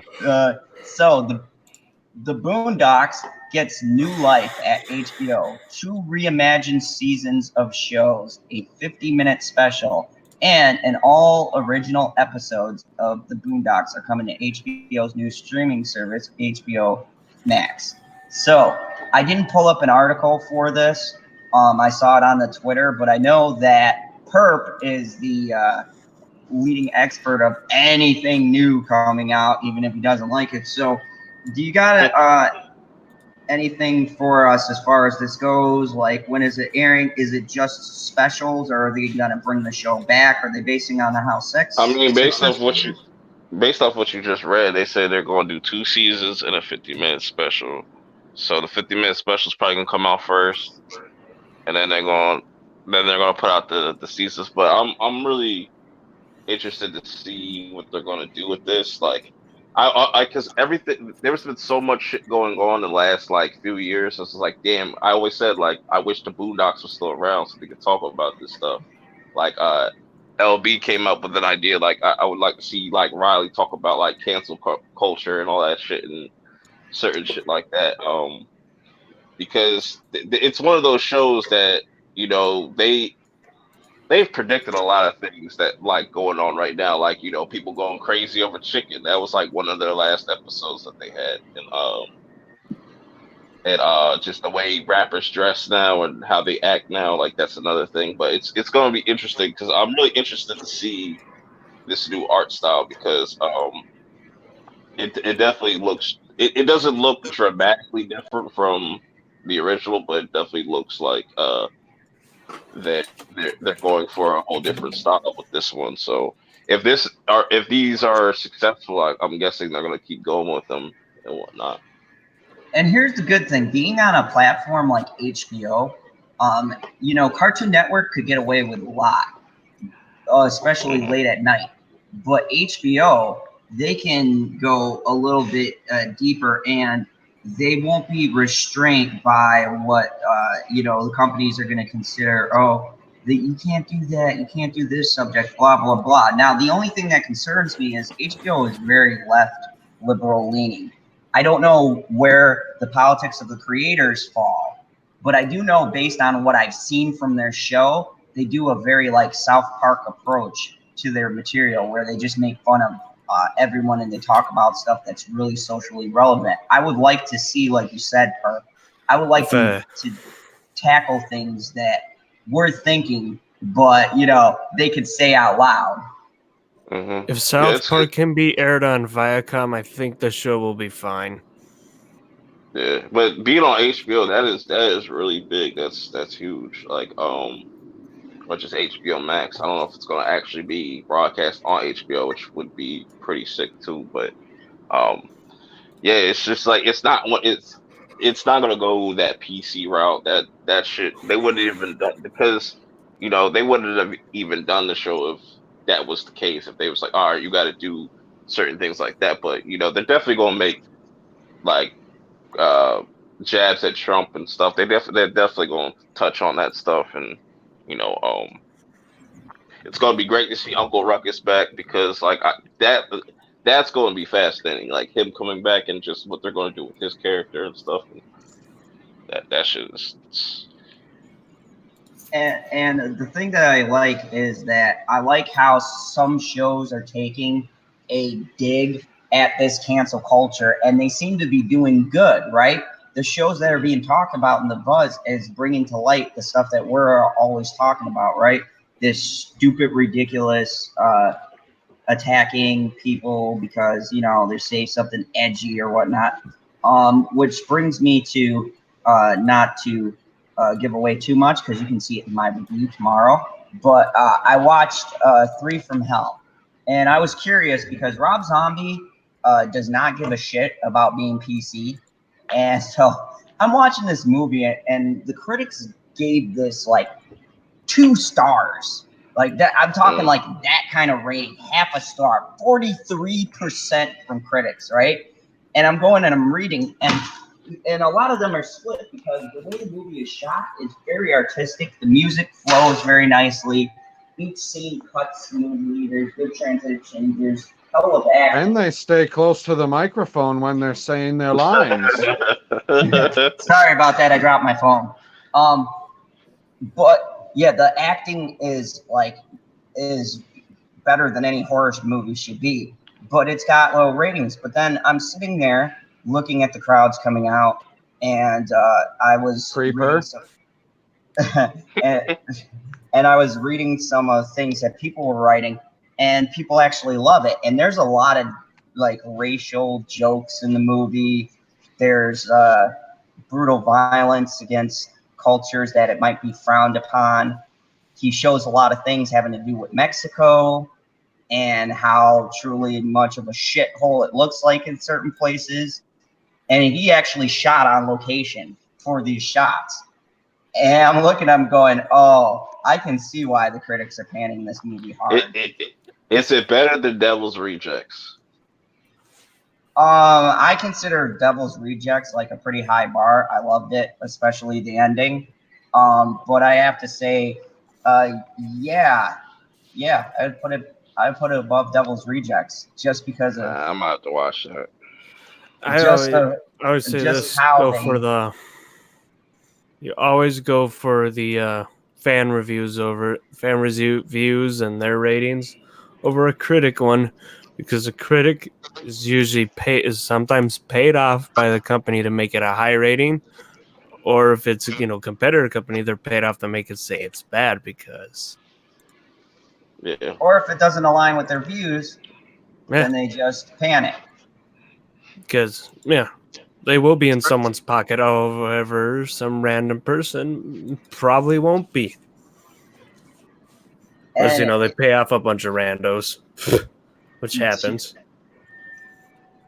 Yeah, I mean, definitely, if you haven't seen the movie, go and check it out. If you're not into horror, more specifically the brutally violent kind, then it's not going to appeal to you. Let me just put it this way: if you didn't like The Devil's Rejects, you're not going to like this one because it's pretty brutal. But there's a lot of social commentary in it, and he takes very subtle jabs at different things society-wise. A lot of shit with Mexico and the border and the shit going on down there, and I liked seeing that because I was like, finally, fucking someone says something about it. And just the way he writes it is very clever. But I think the critics got the gist of it based on what I read, because they all say, oh, it's beautifully shot, blah, blah, blah, but it's trash. And I'm like, okay, well, how are you going to say something is well acted, it's got good camera work and all this, and then say, oh, but it's garbage and we didn't need it? Easily. You just heard him say it. I mean, that's a very interesting critique to me. I forget what thing it was and who I was with or what I watched. There was someone, and I forget which movie. There's someone that gave it a good compliment, reviewed it nicely, and said they liked it and everything, but they gave it the rotten score on Rotten Tomatoes, which is very interesting to see. Well, I mean, people do like bad movies. That does happen. Yeah. It's like, oh, and they thought it was really well, and they're like, oh, I'll give it the rotten score. I'm like, what? There's right there, they are being paid off, or someone they have their, because that's the other thing though too. Sometimes they have their job on the line if they don't review it a certain way. I wanted to go back to the whole Boondocks thing. because I Good. remember how it ended. They had that episode. I don't know if you remember that, Zod. The last episode they had in season 4, where it's actually a banned episode. They don't even air that episode. It's pretty much like Riley. They were trying to get Riley to stop using the word gay, like stop calling things gay, because that's his thing. He'll be like, "Oh, y'all niggas gay. Y'all gay." Like, he'll just go around saying that shit. But that's like a little bit of what's going on now. Like, if you go back and watch that episode, they're trying to silence people and try to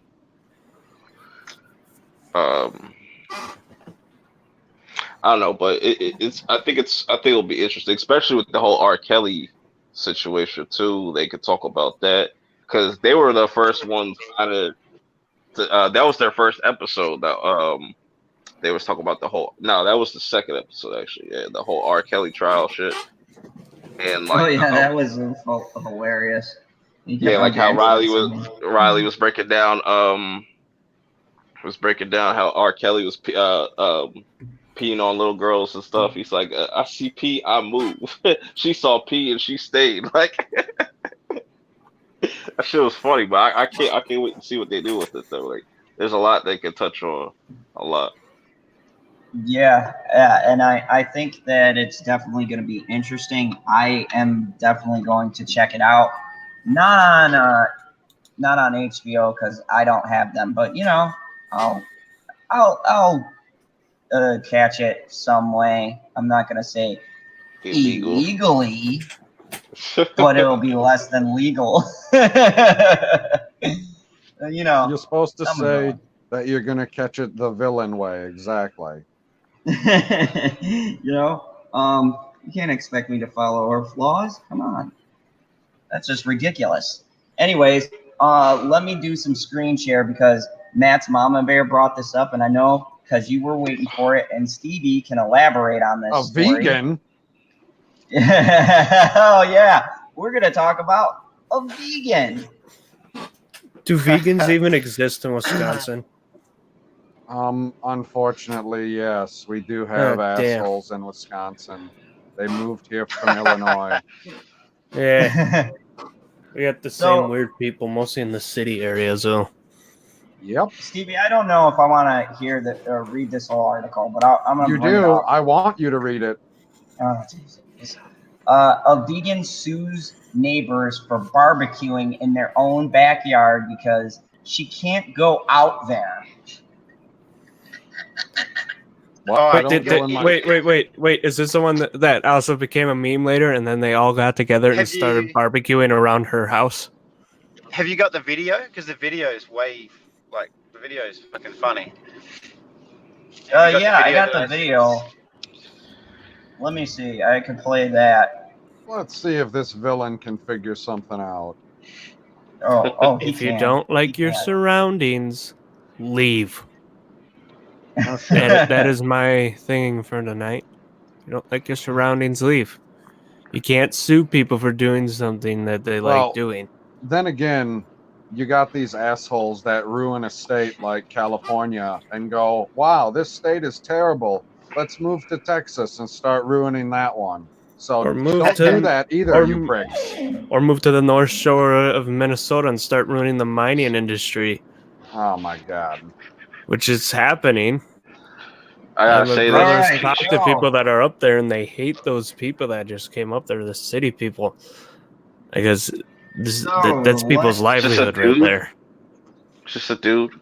Probably. Yeah, I don't know. No, it's female. It's female. So, question: why do vegans all the time? Why do vegans always look very unhealthy when you see them? Because they're not eating meat. Yeah, I know. Ray is a vegan. Look how that turned out for Star Wars. Look at Paul McCartney. Look at Paul McCartney. He looks like he does not. I mean, he looks terrible.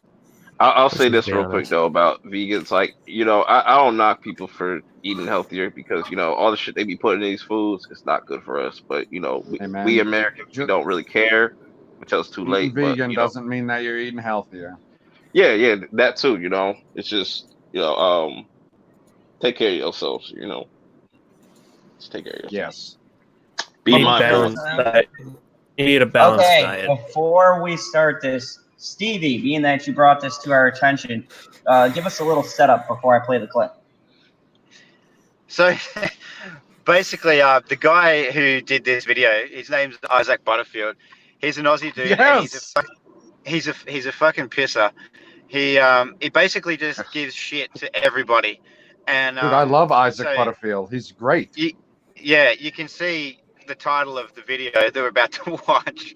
So he's basically just hanging shit on this chick who is taking. I don't want to give away too much, but she's basically taking her neighbor to court for barbecuing too much because she's a vegan. So, very, very funny video from Isaac Butterfield.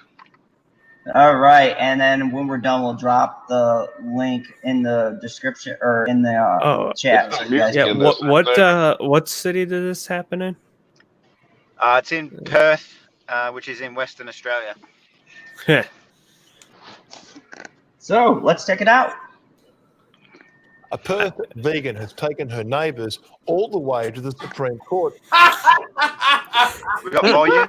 Vegan serious. This is why nobody in the rational world takes you people even slightly seriously. In fact, any time that anyone hears the word vegan, they shudder. And this is why I continually have to make videos about you people. And yeah, I said you people. Because you keep carrying on like you're fucking idiots. If you haven't heard about this whole saga, I've never had more DMs about anything in my life. People were freaking out about this. This lady right here is taking her neighbours to the Supreme Court. Yeah, not just the regular court, the Supreme Court, because they barbecue too much meat.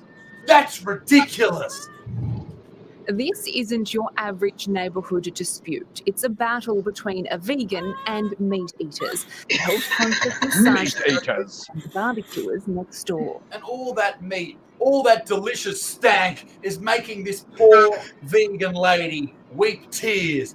Tears of a fucking broccoli chomping, lettuce licking, asparagus, ass sniffing, whinging piece of shit. Honestly, there are bigger problems in the world, love. They've put it so you smell fish. All I smell is fish. It's called Femme Fresh, love. Give that monkey a bit of a wipe, why don't you? Get rid of that dirty stank. Sarah Carden is vegan and she's fed up with the meaty smells coming from over the fence of her Girraween home. I can't enjoy my backyard. I can't go out there. You can't go out there? What? Ever? Is this neighbour constantly barbecuing? Even me, even the butt smart, who you should definitely subscribe to this channel. We're about to hit 1 million subscribers. Holy shit. Even me, who's carried on and probably increased the sales of meat in Australia tenfold since I started this YouTube channel. Even I only barbecue or cook a steak once a day, maybe twice. It depends on how fucking hungry for meat I am. But these neighbours are definitely not barbecuing all day. Get over yourself. Get outside and do whatever you do out there. Like, I don't know, find some snails and apologise for accidentally stepping on their ancestors. So angry, she's taken her right for a fume-free existence all the way to the WA Supreme Court. We need a new segment every single week. The Fuck You to the Moon segment. And this week's winner of the Fuck You to the Moon segment is this woman. Do you think they're doing this on purpose? Oh, absolutely. Of course they are. It's deliberate. That's what I've said to the court. It's deliberate. Because you shouldn't be whinging about these delicious stanks coming over your fence. You should be doing what I be doing. Salivating when we get these stanks. Really enjoying yourself. You get bumps on your skin. There might be a little bit of movement in the pants. And the smell is just the start of her complaints against two separate neighbours on Rochford Way. They've just banged the wall. Rochford Way? I've been sleeping. Then their kids with their basketballs. Just banging and vibing. Part of the house. Surrounded by meat. Is annoying. Isn't it horrible when people do annoying things? They do things that impede everybody else's day. They do these things non-stop and everyone has to shit with them. Wouldn't that be annoying? It's been devastating. It's been a turmoil. There's been unrest. I haven't been able to sleep. No. People in Syria can say their lives have been devastated. People in Syria or a war-torn country can say their days, their environments, their neighborhoods have been thrown into turmoil. People in these countries can say that they can't sleep at night. You're whinging because your backyard smells like a barbecue. Get some fucking perspective, love. It was thrown out of court, and despite the anger, the neighbours just want to be left alone, declining an interview, telling us they want to keep the peace. Of course, this case has been thrown out of court, but she plans to appeal it. Why? Get on with your life. The other neighbour, who also wanted to be anonymous, said in a statement Ms Carden's demands were proven to be not reasonable and indeed were to the detriment of the other owners' ability to enjoy their lots in a reasonable and acceptable manner. But the legal battles aren't over just yet. Scylla Carden is vowing to return to court to continue the fight against her neighbours. From the word go. Oh, Jesus Christ. Live my life in peace. Me dead, ladies and gentlemen, there's a lot of people out there that just need to try one thing, and that's being a good motherfucker, like all you hot bits of gear out there. And before I go, I'd like to let you know about a sale that's happening on the merch store right now. You can get this beautiful Buttsman VIP package with everything, and this bloody $20 off right now. Okay, I'm gathering the rest of it was promotional. I mean, maybe, but not entirely. I'm sorry, but that chick is retarded. Like, I know you shouldn't call people retarded, but she's just retarded. Like, why? What do you mean you shouldn't call people retarded? I'm just saying that's what they would say, but no, she's retarded. She's the definition of retarded.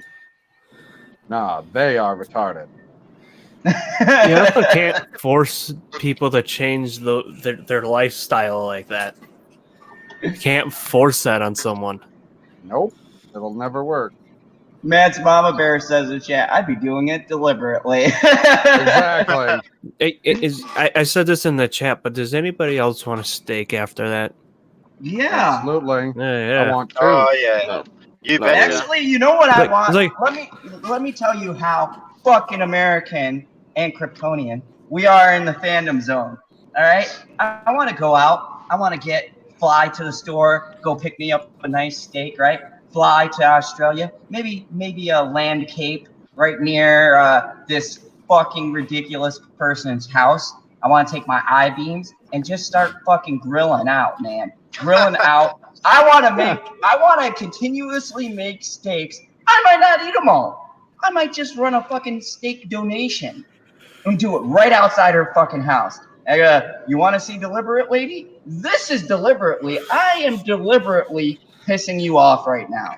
What your neighbors are doing is having fucking fun. They're with the family. Go ahead. No, I said I would have made her some jerk chicken. It was funny. It's all these things when people go against things, like, you know, that whole list of, don't eat these places because of that. Both this event and that event reminded me of remember many years ago when everybody's like, "Oh, McDonald's, this is bad for you. It's not unhealthy. It's unhealthy. This could kill you." That's bad. And then everyone was like, "I'm still alive. You know what? I'm gonna have a Big neck." That's what I can't eat because I still ate there. You could not stop me from eating at McDonald's. I'll still go back there and eat like a greasy burger for some damn reason. It's good going down, but it's god awful coming out. Jeez. That's fine. That shit's bad though. That shit really bad. Eat some cheese. It'll be fine. I can stomach it. Yeah, I can stomach it. Yeah, I can stomach a lot of things. Go ahead. I'll tell you what, Isaac Butterfield has some fucking awesome videos as well. Some other ones that are just absolute pisser. So if you get a minute, like, check out a few more of his videos. They're fucking hilarious. Yeah, nobody else has ever heard of him? When did you discover Isaac Butterfield, Stevie? About 950,000 subs ago of his. So probably, I don't know, a couple of years ago. Oh, okay. So you have known of him for a couple of years. I found him, I'm pretty sure, like earlier this year or at the very end of last year.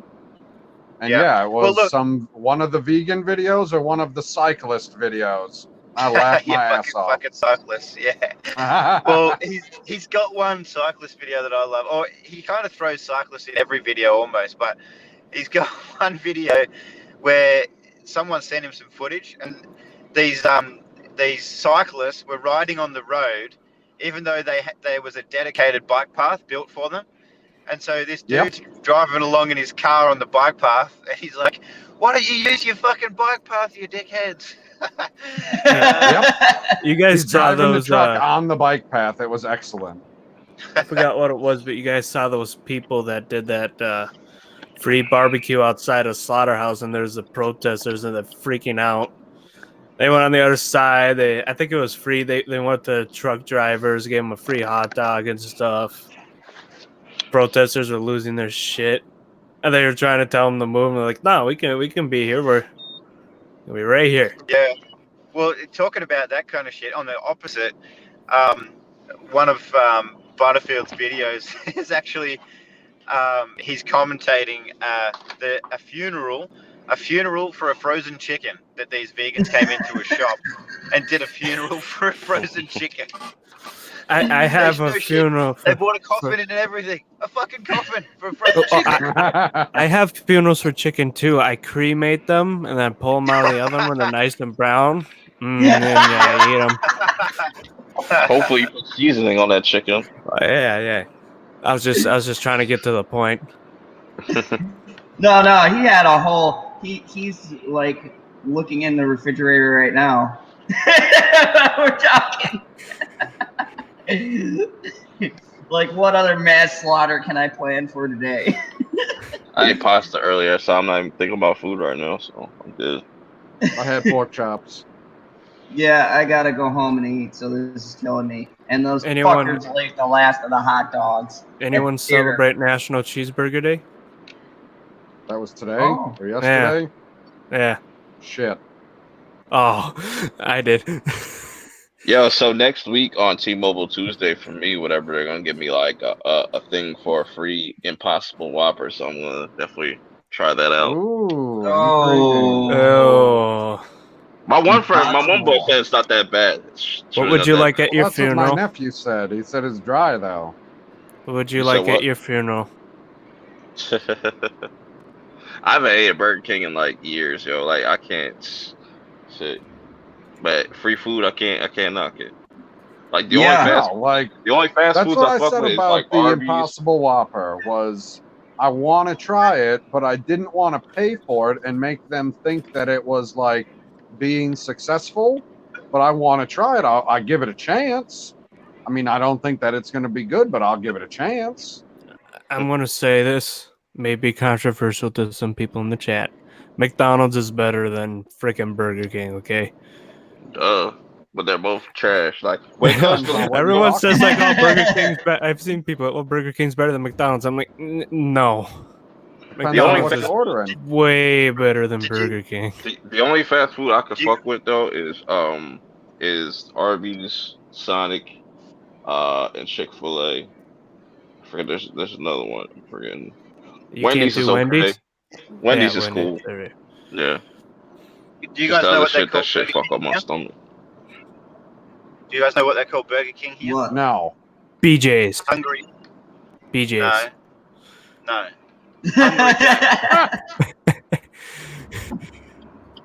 I would have named it BJ's. I gathered that. Explain. I have no explanation. It's Burger King, but it's called Hungry Jack's. Oh. It's got all the same. Give us a picture. Branding, all the same everything. I can't right now because I'm not near one and I'm not driving, but I can send one through later. Weird. But yeah, I did not know that. It's exactly the same branding. It's like if you just took McDonald's, all the same brand, all the same coloring and everything, and you just called it Brian's. It's just. Stevie, there's a better analogy for that. It's just like Hardee's and Carl's Jr. Oh yeah. By the way, Hardee's is superior. But that doesn't work for me, that analogy, because I don't have either here. Oh my God. No. What? It's Hardee's. It's Hardee's. It Do stays they have Hardee's. If you come here, it's Hardee's. If you don't go, Yep. if you go to the one that says Carl's Jr., you're inferior. You're not safe. Yeah.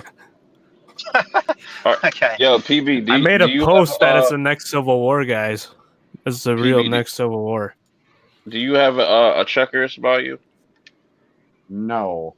At least not that I know of. I know there's one that I have to drive to, but it's not in the nicest area. Yeah, not in the nicest area. That's called Minnesota. No, it's like off the highway, like right off the freaking highway. Is kind of sketchy. Yeah, I feel like we're talking about the same thing. Yeah. Yeah, I drove through Minnesota. It was not nice. I agree. You're talking about like the North Minneapolis. Don't go to North Minneapolis, kids. Don't go to North Minneapolis. It's like, yep, I love the White Castle. I agree, Tommy. There were many nights, I won't say for the sake of doing this what I was doing when I was going to White Castle, but I was hungry. And there were a lot of happy White Castle employees. How could you not be happy if you're working at a White Castle? It's not like it's a black castle. The closest White Castle to me is like an hour away. Wow, that surprises me. And I think my closest one is like 4 hours. And the closest one to me is like up the road.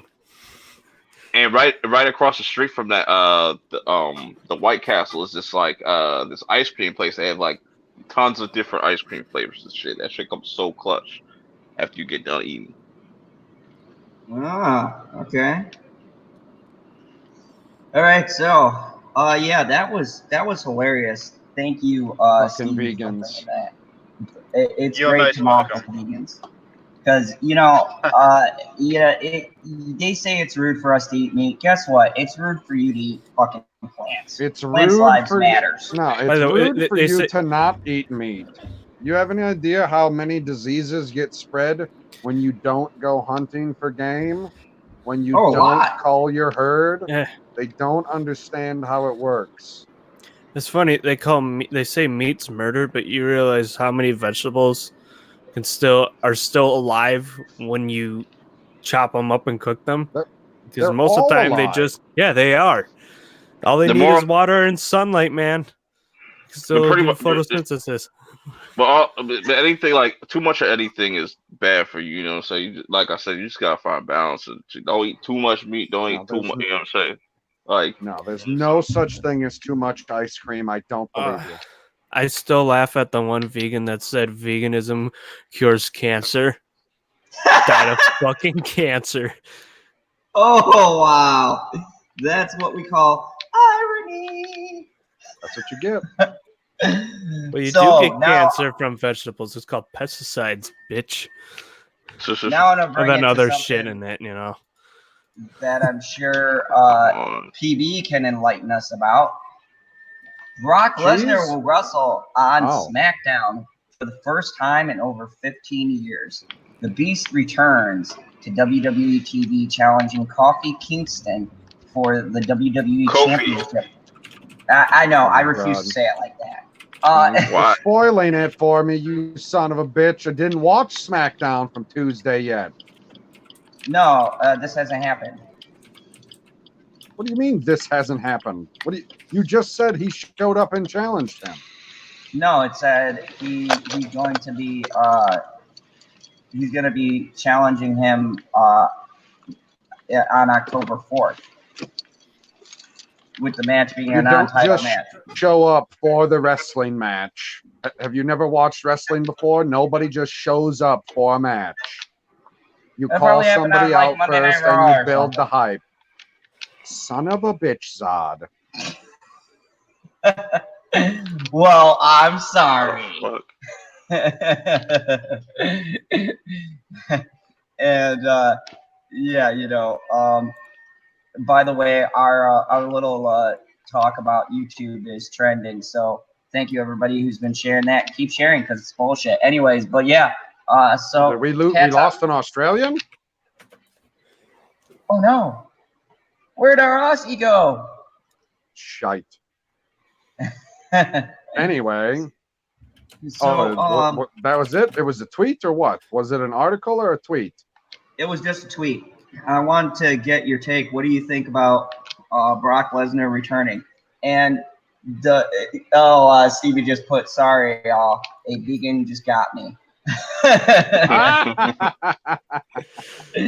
vegans. So what do you guys, we were talking about the other day about older wrestlers coming back and this trend, but Brock Lesnar is pretty young still.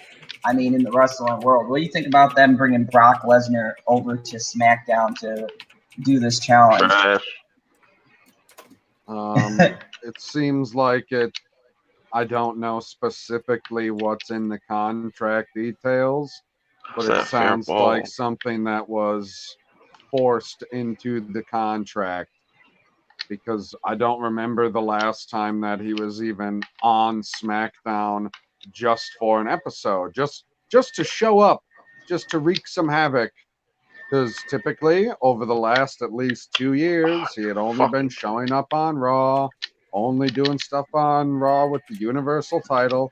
He had nothing to do with the regular WWE title for at least the last 2 years.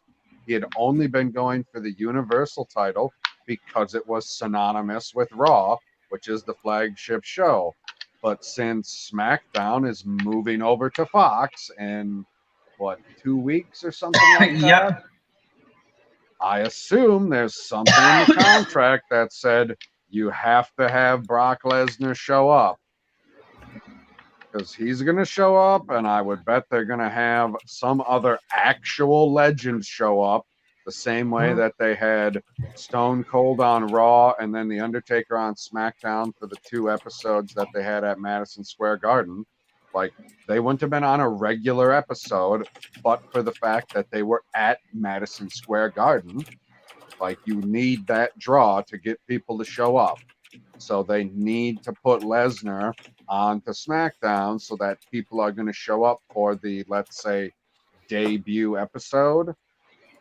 Because I would think that when you go, just the simple fact of going from cable to network should give you a minimal bump.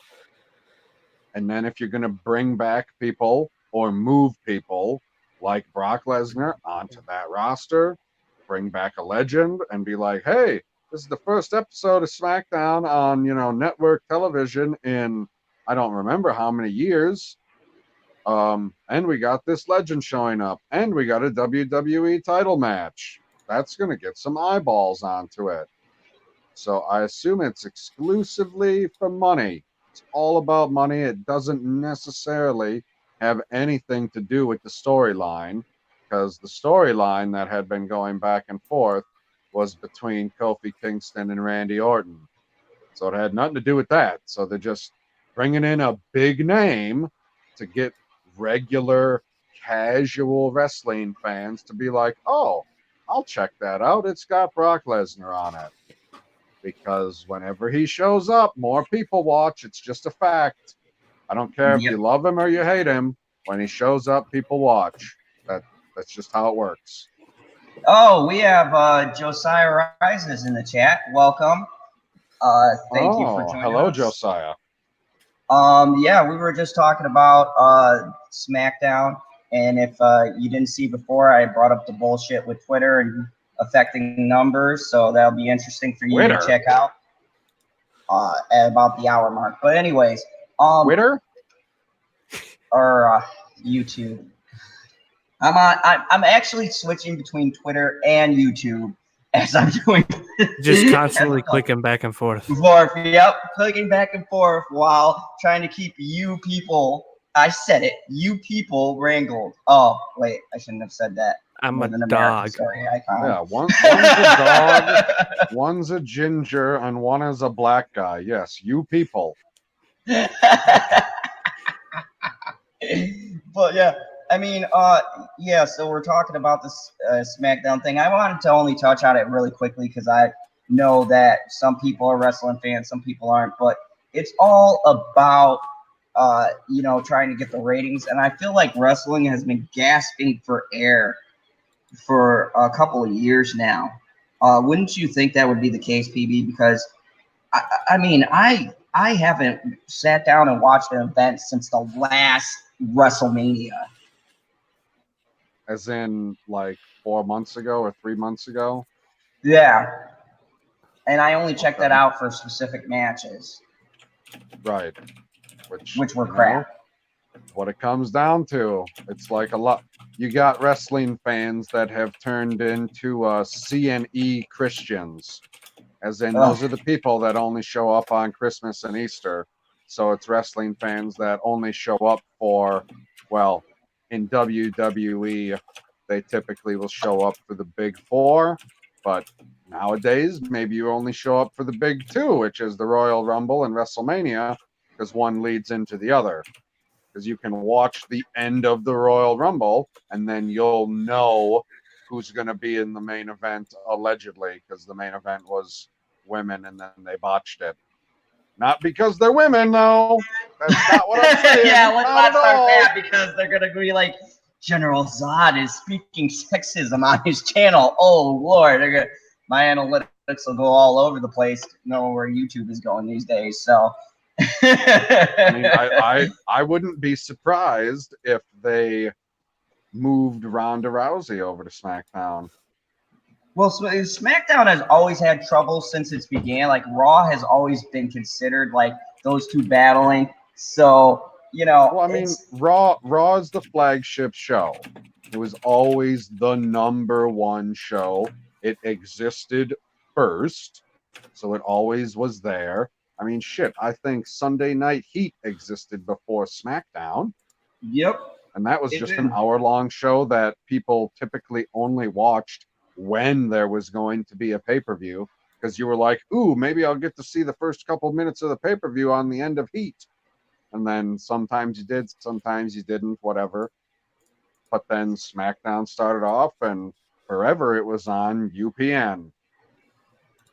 And it was, I don't know, at the beginning it was pretty great, because for a while there it was, for me at least, The Undertaker show. Like SmackDown was synonymous with The Undertaker.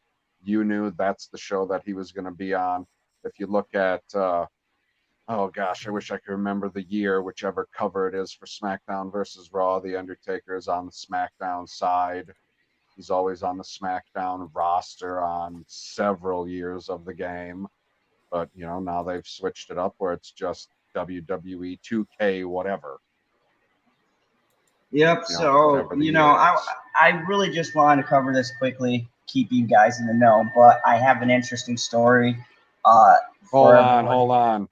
I think Josiah is joshing us. He says, I don't know literally anything about wrestling, which is false. Everybody knows something about wrestling because everybody knows at least one name. Everyone knows Hulk Hogan. That is true. Hulk Hogan, he's a man. I mean, like, you might not explicitly remember him doing anything, and Josiah being a movie guy, I bet that he knows Andre the Giant from Princess Bride. I had heard I had seen LB's video about that, and everyone getting in an uproar because they even mentioned remaking that movie. Yep. That was hilarious, and go check that out if you hadn't seen it. LB's on a mission of being lonely, so he can join us. But yeah, definitely go check out his stuff. And now I want to go to the lighter side of the corporate world. Okay, hold on. Are you sure Lonely went off to the mountains? The last time he went off to the mountains, it was a lie because Darth Loneliness took over his channel again and sent him to the Shadow Realm or whatever. Ooh. Well, we don't know. Darth we'll Lonely find could out be when he returns. So, anyways, I want to go to someone who I really like and respect, Bill Gates. The guy that shits out money. Yeah, but we can't hold that against him. And I find this, yes, I went to CNBC. I know people's view, but you know what? Every once in a while, a squirrel gets a nut. Much love, man, squirrel. MSNBC is full of the shit, but it's all the same company. Basically. Bill Gates gave away $35 billion this year, but didn't see his personal net worth drop. He gave away $35 fucking billion, and his net worth is still stunning. Yeah, that goes back to that old joke where, well, actually it's a fact, where he could drop like $100 bill, and the time it takes for him to bend down and grab that $100 bill, he's already made $1 billion more. So let's go over some key points that people should know about Bill Gates if you've been living under a rock for, I don't know, forever. Microsoft founder Bill Gates takes an aggressive approach to investing, with 60% of his assets invested in equities. Gates added $16 billion to his net worth this year. $16 billion, despite giving away over $35 billion to charity, according to Bloomberg. Now I'm going to stop right there. Anytime a company or someone who's a CEO, a chairman, whatever, they give away that much money, there should be some kind of correlation, which means he is recouping assets at such an accelerated rate that he's giving away billions and still profiting. That's astonishing. That boggles my mind. After Jeff Bezos, Gates is the world's richest person with a total wealth of $106 billion. Bill Gates is not taking a defense approach with his billions of dollars of wealth. The founder of Microsoft added $16 billion to his net worth this year, despite giving away over $35 billion to charity, according to Bloomberg. That brings Gates' total wealth to $106 billion, the second largest fortune in the world behind Amazon's Jeff Bezos. And keep in mind that, I mean, it was probably more before he gave away $35 billion. We're not, in some defense posture. We're where we're mostly in cash or anything like that, Gates told Bloomberg Television on Tuesday. The strategy that's been used on the investments to be over 60% in equities, having 60% in this case, 60 billions in stock or index funds, is an aggressive investment strategy for someone of Gates' wealth. The average family office portfolio in North America had about 32% of its assets in stocks in 2018, according to Camden Wealth Report. Typical investors would be more diversified across assets classes like government bonds and or real estates. Bill Gates said he is bullish on the United States and global businesses. You can make the case that yields aren't very high, but that's true against all asset classes, said Gates. T-bills, 10-year, are well less than 2%, so there's no obvious thing to beat other investors out there, and there's the reason to think absolute returns for the next decade will be less than they have been in the past several decades. The U.S. is currently in a decade-long expansion, the longest in history. Gates' charitable work is primarily done through the Bill and Melinda Gates Foundation. The foundation works to tackle inequality in health and education around the world, climate crisis, and world hunger. The organization works domestically on ensuring all students graduate from high school. Financial advisors warn, just because billionaire favors a particular allocation, it doesn't mean all investors should follow suit. Whether it's a billionaire, CEO, or foundation, you have to remember that they are investing for their own objectives, said certified financial planner Douglas Bonaparte, president and founder of Bonafide Wealth in New York. You should be investing based on your goals, your tolerance for risk, and your preferences, Bonaparte said. If you are a younger investor, for instance, and you won't need the money for decades, you should stand to be more aggressively invested.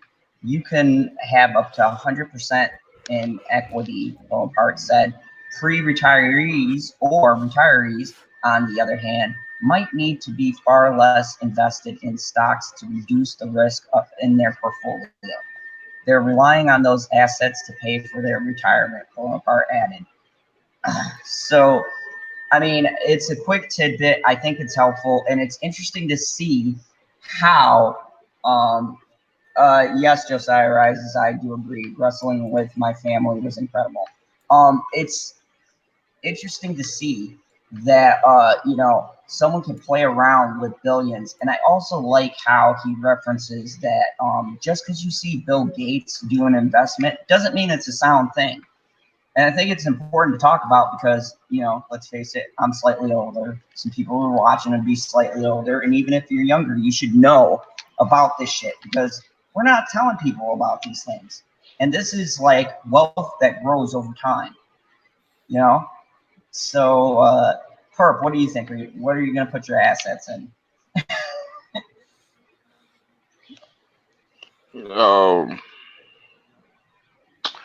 Explain to me what's going on right now because I got zoomed out for a He's second. gonna put his assets into a paper, roll it up, and then light it on fire. As far as accumulating wealth, what do you, being a younger lad, what do you would you want to put your money into one day have Bill Gates pocket change? What would you think would be a smart way to go? What would you invest in? What are some things that, you want to throw your hat into and take a risk?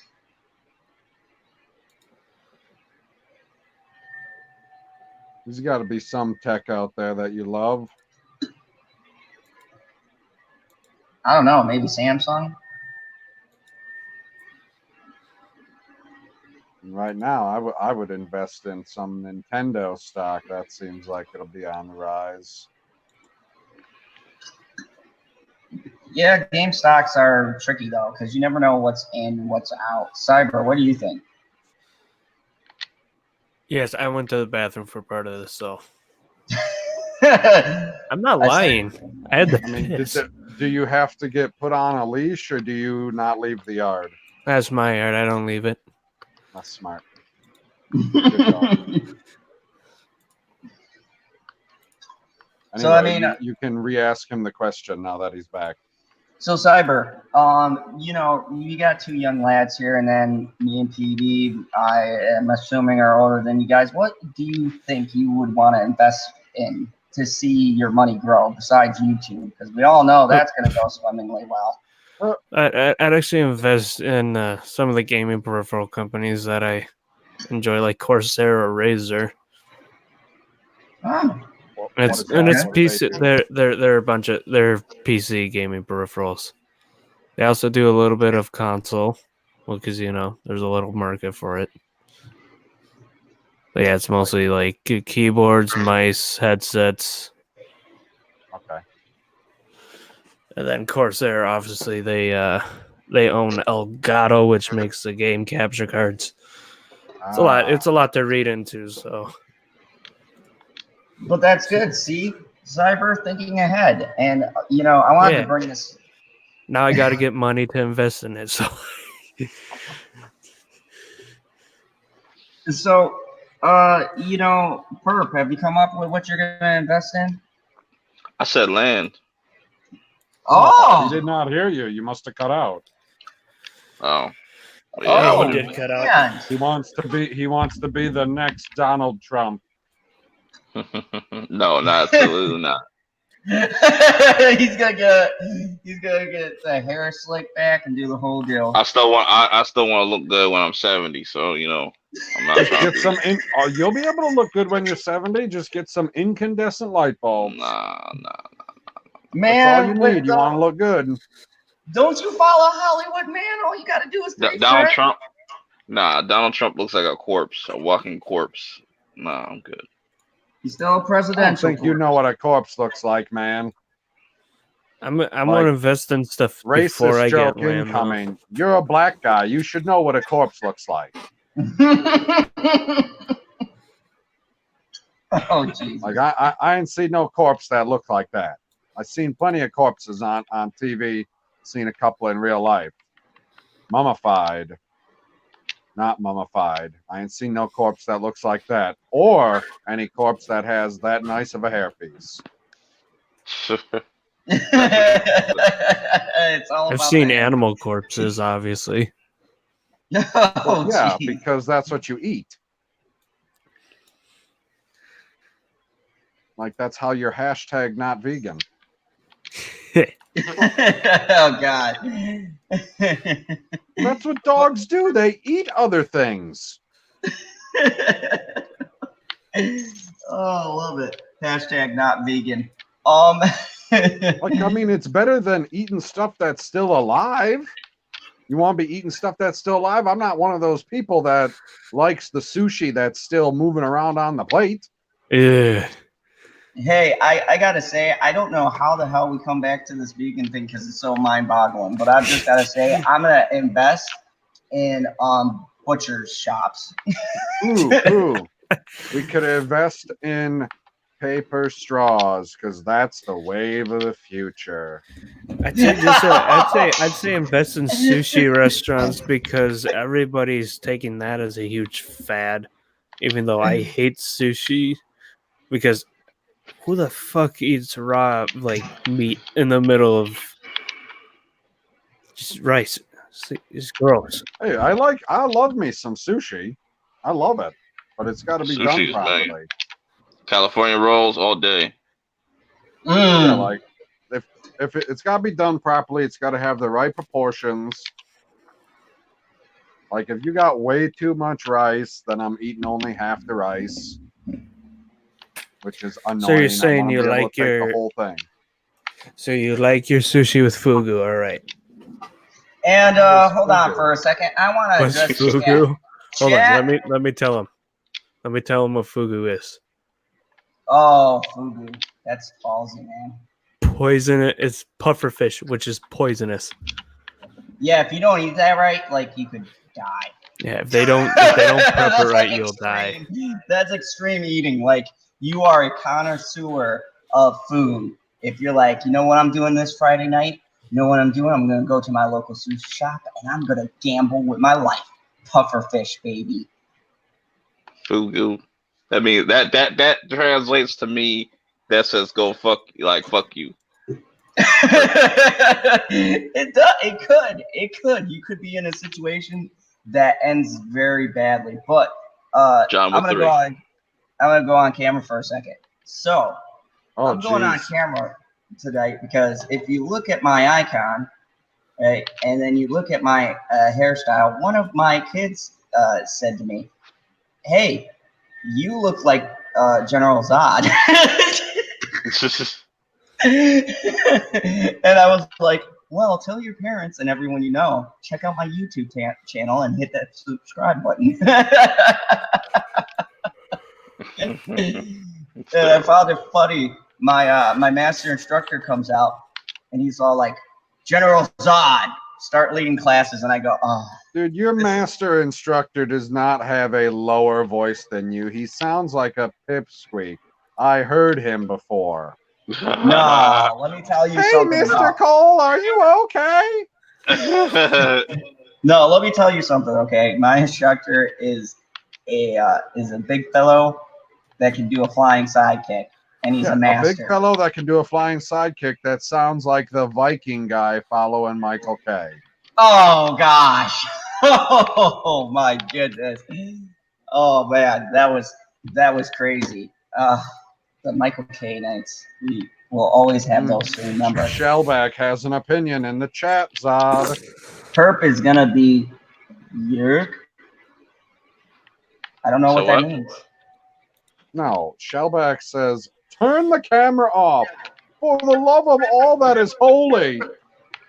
Oh, I can't see because my chat hasn't updated. Oh, there it is. No, I will not turn the camera off because you said that and I'm a villain. Y'all want to see a dead body? I mean, no, this isn't a scene from Stand By Me. Yes, I do want to see a dead body. Show me this delicious steak that you're talking about. Yes. Ooh, we're screen sharing steaks for all of the vegans watching. I don't know. He said he was going to show me a dead body. Oh my goodness! He was Yeah, talking let about me steak. rephrase that. Do you guys want to see a ghost? Look at that. Oh, gee, that ain't even right. You see, I do a camera review, and chat. You see what goes on here? They call me a ghost. I mean, I did get my neck snapped in Man of Steel, but you know, sometimes in life. But yeah, I found this interesting, and I thought, chat, let's get interactive. What would you guys in the chat invest in? If you're younger, if you're older, this question is relevant. What do you feel like you should put your stocks in? What should you start growing your money with? Because if you're a content creator, as I said, in about an hour of this show, buckle up. You're not going to be making money on YouTube. I don't like to buckle up with the strap-o death. The strap-o death. That's, I mean, you know, hit those comments up and let me know what is the things that you think are good. I Perp know just there's a came bunch out. of people watching. Tommy's Yeah, still and- here. Shellback's here. And we got somebody new, John's then post, who Yep. I don't know what's going on with him/her/they. Somebody wants to get tagged in, General. Who? Oh, An okay. Australian. We got Lethal Lightning. We get a new Australian in here. See if they have a stock market in Australia. Or P2 is we'll going see to what invest the in what land. the Australian market is investing in these days. I think kangaroos is up. I assume they're investing in crocodile hides. That could be huge. They're Crocodile all over the hides. place in that country. Well, don't forget about the dingoes. But I want to. I mean, you got gangsta dingoes over there. Stevie gets mugged every day. He does. Gangsta dingoes. That's why I had to hire a kangaroo to be my bouncer. Get Stupid. But yeah, definitely. Chat, let us know. What are you investing in? What are you? They're not letting us know anything. And oh my God, we have an Australian on camera. What's up, boys? How we doing? I've pretty good, inspired Lethal. you. If this is a camera stream, I'm gonna have to leave if freaking PB and Perps turn on their cameras. It's not happening. No, I'm good. All right, good. We're keeping this. We're keeping this stream stable then.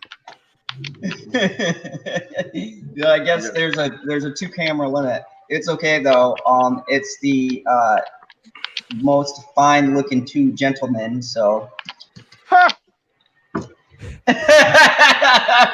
Yes. So, Lethal, what would you invest in right now so that when you're 65, you're going to have Bill Gates money?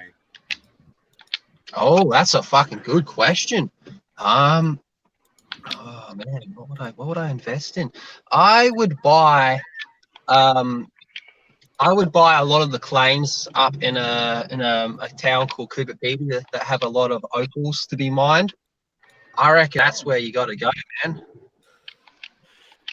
I mean, we should all be like Rockefeller, invest in your own companies that got split off by the government and make more money than you did before. Yeah, make a big conglomerate, have it broken up by the government, be like, okay, we'll just rebuy these back later. No, he didn't buy them back. He just had stocks in all of them, so he made more money. PB, to give you an example, you would know, I'd probably buy a lot of McDonald's franchises. I'd own a fair few McDonald's restaurants. Ah, okay. That is. What about Hungry Jack? We learned about that today. Hungry Jacks. I think Macca's still pulls in more money. Do you guys call it Macca's or Mickey D's over there? Mackins? Yeah, sometimes we call it McDicks. Yes, we call it Mickey D's here. We don't call it Macca's because we're weird. Never call it I call it Maccas. I call it McDicks. McDicks. Wow, what are they selling over there? I didn't come up with the name. This is a name my brother came up with. So, Lethal, while I have you on, I was talking about this earlier. The YouTube algorithm added again, YouTube pulling shenanigans. Go ahead, someone who's better at explaining this than me. Wait, hold up. Is there new YouTube shenanigans? Oh, yeah. Okay, hit me with it. So, go ahead, someone chime in.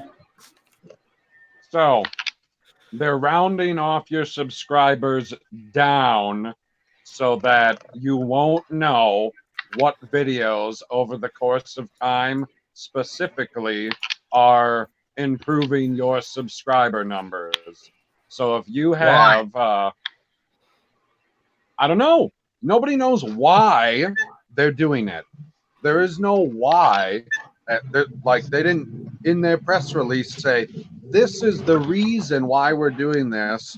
This is the streamlining. Here is the problem that there was before, and this is the fix for it. There was nothing like that. So if you're at 100,000 subscribers, 1,000 subscribers is still a substantial number to you, right? I would think so. Okay. So if you release, let's say, 2 videos in a week, like that's your schedule, that's what you're doing.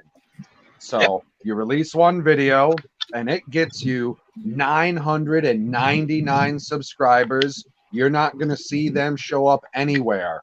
You won't see them show up on your YouTube studio. You won't even see them show up on Social Blade anymore. There is no more live tracking of subs. And the bigger you are, the bigger the gap. So if you're million, there's like PewDiePie, he's at he's at 101 million. Yeah, and that's it. That's all he can see. So he was at 101,400,000 something, and 400,000 subscribers disappeared from his number because they round down.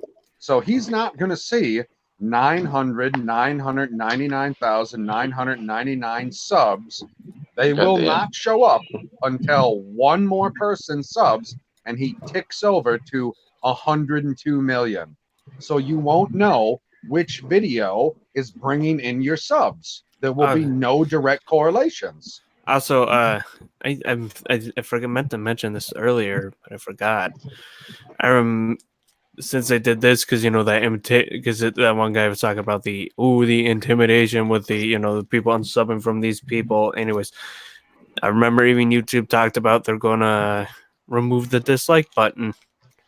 Oh, that's stupid. I remember somebody said some things said about that before, that they thought about because people weaponize it. Yep, that was Mundane Matt that brought that idea up. I remember him saying that. Yeah, I wonder why he said that. Hey, Lethal, you're driving on the road. No. You Americans just travel backwards and your toilets are all broken. It's weird. No, the ones at Walmart aren't broken. They suck straight down. So, no spending on those. So, for example, okay, I have, off the top of my head, 1,500. I'm going to look at it. Yeah. Tell me what it says. Okay, you're relatively easy to find because you got 2 bright L's. It just takes me a moment. There they are. You are at, on mine, it says 1.53K. Right. So does that mean it won't say, I could be on 1,539 subscribers, but it won't say that until I get 1 more, and then it ticks over to 1,540. Correct. Oh, that's dumb. So, and if I go on Social Blade or like live sub count, it won't even have like the 3 or 4 miscellaneous subs. No, that is correct. Because if you go to PewDiePie, Cyber, that's the video that you linked in the chat here. Yes. Yeah, the video he linked in the chat was some guy out there, I don't remember his channel name, he was making a video talking about it, and as he was making the video, they happened to shut it down, and he was looking at PewDiePie, and he was like, oh, PewDiePie's got, 101,400,000 something something, and the 400,000 disappeared. Like, got removed as a number because they have to round it to 101 million. Like, that's a big chunk of change that just disappears. And it gets exponentially worse the more subs you have. Because if you're under 1,000, it's going to show every single sub because you only have 3 digits. When you're working with 3 digits, it looks exponentially worse as you get bigger. And I don't know if you can see this quick, but yeah, here's his live feed right now for PewDiePie. So that's on the live feed. Wow. Uh-huh. Yep. That's numbers are moving down here. Showing the time elapse. Yep. The time elapses and he gains a bunch of subs, gains a bunch of subs, gains a bunch of subs, and you won't see it until he gains a full 1 million. What if you look at your YouTube studio? No, as far as I know, it's supposed to round them off there too. Yep, same thing in the YouTube studio. I'm gonna go check it. It might kick me out of the stream. No, he said it hasn't affected that yet, but YouTube Studio is extremely unreliable because I've said this before. I've gotten stuff from YouTube Studio and this has not recognized a sub count until 3 days later, and then it finally updates it. Right. Okay. So God knows how many subs anyone has. Social Blade was the right. Like, it's just at this point, it's a rough estimate constantly. But I think the biggest problem is not being able to look at your analytics and tell which one of your videos is actually gaining you subs. Because just because you got it doesn't mean you're gaining subscribers out of it. Surely there's a reason behind this madness. Like, what actually gets improved? Like, why is this a thing? Like, I've never heard anyone complain. They rounded my subscriber count. Dude, we like to take screenshots when the subscriber says whatever 69. Like, I don't see what's the go with this. Yep. No, I would guess that it's in the push to push out everybody who's making content like us, where it's the individual creator making content, and to make it more like, okay, we'll just put up clips that are from ABC, NBC, Fox News, T-Series, stuff that is from a corporation, CNN, so that they can say, well, we already know that it's been, air quote, vetted. We know how good the CNN vetting is. So they did the vetting on their end already. We don't have to do anything at all because we know that everybody on our platform is, for lack of a better word, safe. So we can just throw stuff up there. We don't have to worry about it anymore.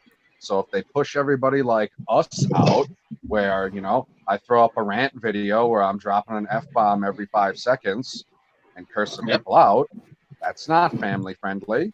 But, them showing you a story from, Fox News or CNN, even if it's not geared towards families, it's still family friendly because you're not going to see anything lewd. You're not going to hear anything lewd. It's going to be it's going to be a video that literally anybody can watch at any time because it's taken care of on their end. On the flip side, are notifications fixed? Because I'll be happy if notifications work. No. Hell no. No, I agree with you, Lethal. If this, whatever they do with their coding with this, if this exclusively fixes notifications so that I'm actually getting them right when people are dropping videos, and more importantly, when people are going live, then I'll be okay with it because I'll be like, you know what?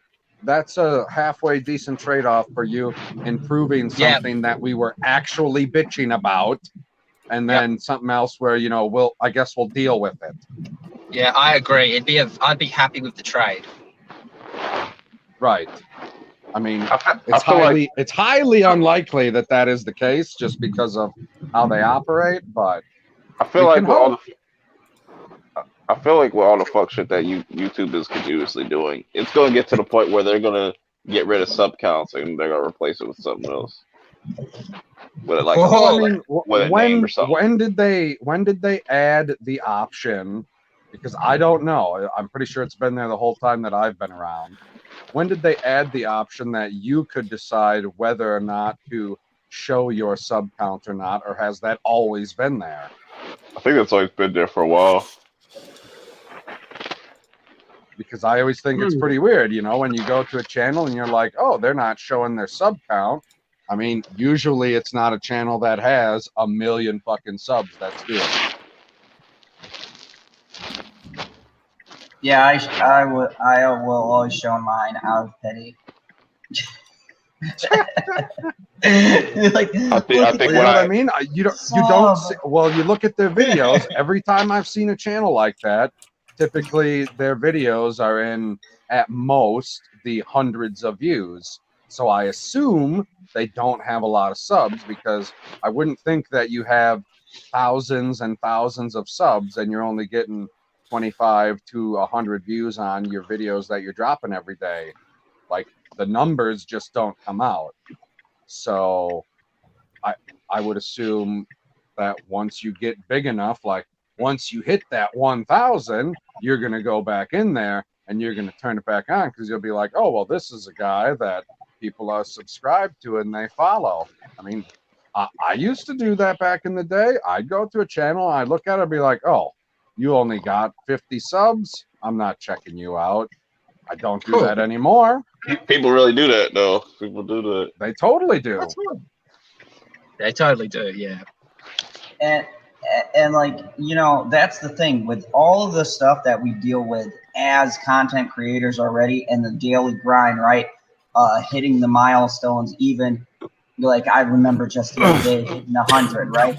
Or hitting 200 or 300 or whatever it may be. It makes it harder now. Just because you're a bigger channel doesn't mean you don't want to celebrate the same milestones. And now you gotta wait till you get to your next milestone just to celebrate your previous one. I mean, just to say like, hey, I'm halfway to like 2K, or I'm halfway to 3K, and like now they're doing this. It makes it rougher, and I feel like this move is just the start of something larger and more devious. Well, think about this. The people who, let's say, you're making the push for 10,000 or 5,000 or something like that, and you're 10 subscribers away. You're never going to know that you're 10 subscribers away. You'll never be able to put out a tweet that says, hey guys, I'm 10 subscribers away from 10,000. I'm having a live stream tonight to do the push. You'll never be able to do that ever again. Nope. Ever. Oh, that's trash. And that's how many people have done that? Yep. Everyone. I did a sub raiser. Every single fucking person that I've ever talked to on YouTube have done that at some point. Oh, I've seen a lot of YouTubers do it. And the funny thing is, though, too, if you're really big, they'll be like getting close, and then everybody unsubs from them to troll them. Right. They say never live stream it. You can't even do that anymore. You can't even do the unsub trolls. It's not going to show up. Nope. No more having fun with the live counts. Can't do that anymore. Like, the amount of fun that they're taking away is astronomical, and they have no idea. I mean, maybe they do have an idea, and they're doing it on purpose, because I ain't never seen any live stream where they're like, hey, we're getting this person real close. They're almost over this milestone, and then, yeah, you see everybody start to unsub, and they're like, oh, they're just doing it to fuck with me, and everyone's laughing. No, I've never seen somebody get upset when you have that particular troll job. It's funny. Yeah,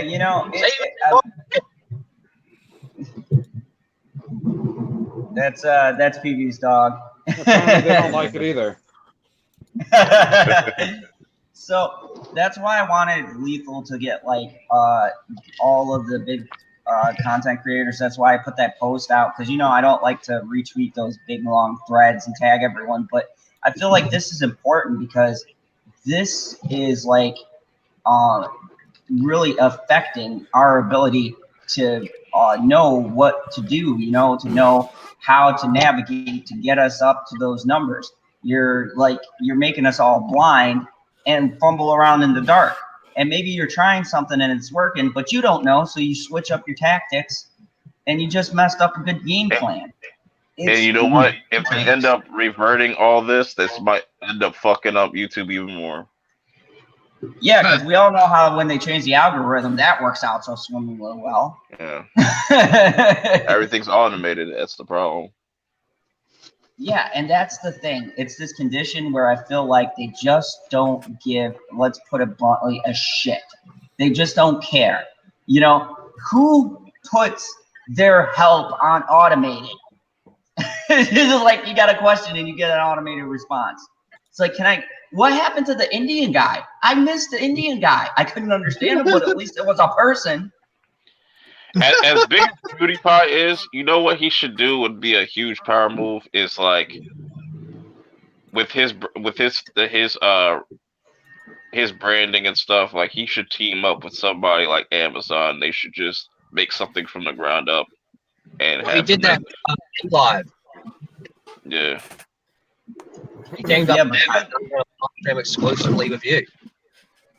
Yeah, I would go to D-Live. They said they have a thing to upload videos, but you have to meet certain parameters first because how early it is. Like, is it only like stream-wise? Yeah. So far, it's only stream-wise, but if you meet certain parameters, you can upload. YouTube will always be the biggest one. They're just too big at the moment. They're owned by Google. We all want to see that alternative. We all want to see that one that comes along and just says, fuck you, YouTube, and just has all the good stuff we want fixed. We all want it to happen, but YouTube is just too big. It's just too big at this stage. And I bring this up because this is stuff that we talk about a lot here in the fandom zone, is that it's this symptom of these companies, right? Freaking Disney and everyone else, man. They get so big and then they start these snowball effects. And like now we're in a stage where we can't stop it because it's just rolling down the hill. And we're all trying to, work in our corner, trying to make stuff happen. And I think that we all, as content creators or whatever else, need to like stand up and give them the finger and be like, no. I mean, this platform was literally started on the back of content creators, not these corporate people. These corporate people didn't give a shit about YouTube until they started making waves. They didn't care about any of this. But now, when things are getting, talked about on YouTube and it's trending and all of this stuff, and the companies are seeing the hit, they're like, oh, we got to get on this. We got to put in another system of control to stop opinions from being stated. Because when you look at it as a whole, it's all control. It's all about controlling the flow of information, controlling what's the narrative, controlling what's being said. It's all fucking control. And it's not going to stop until all of us get pissed off and we say something about it. And we use our individual channels, no matter the number, and we say, fuck you. And it's got to be bigger channels too, because like a lot of the bigger channels, they don't give a fuck because they're already getting their money. So, if they if like the top 10 or top 25 biggest channels or whatever the fuck start complaining and be like, look, you gotta change this shit, or else we're gonna take our talents elsewhere, or things will be put in place or something like that. That's the only time like YouTube will get shook or start to like change things around. But like I said, they're just gonna keep fucking around with it until they get smaller channels out of here and keep all the family friendly bullshit. Yeah, and how long's that gonna last till Article 13 comes around and just destroys all that? Yeah. Yeah, because then you're at the copyright stuff, and then who's going to be posting? What companies that have the rights to this stuff that own it? So now you have companies. It's going to become one big conglomerate of corporations.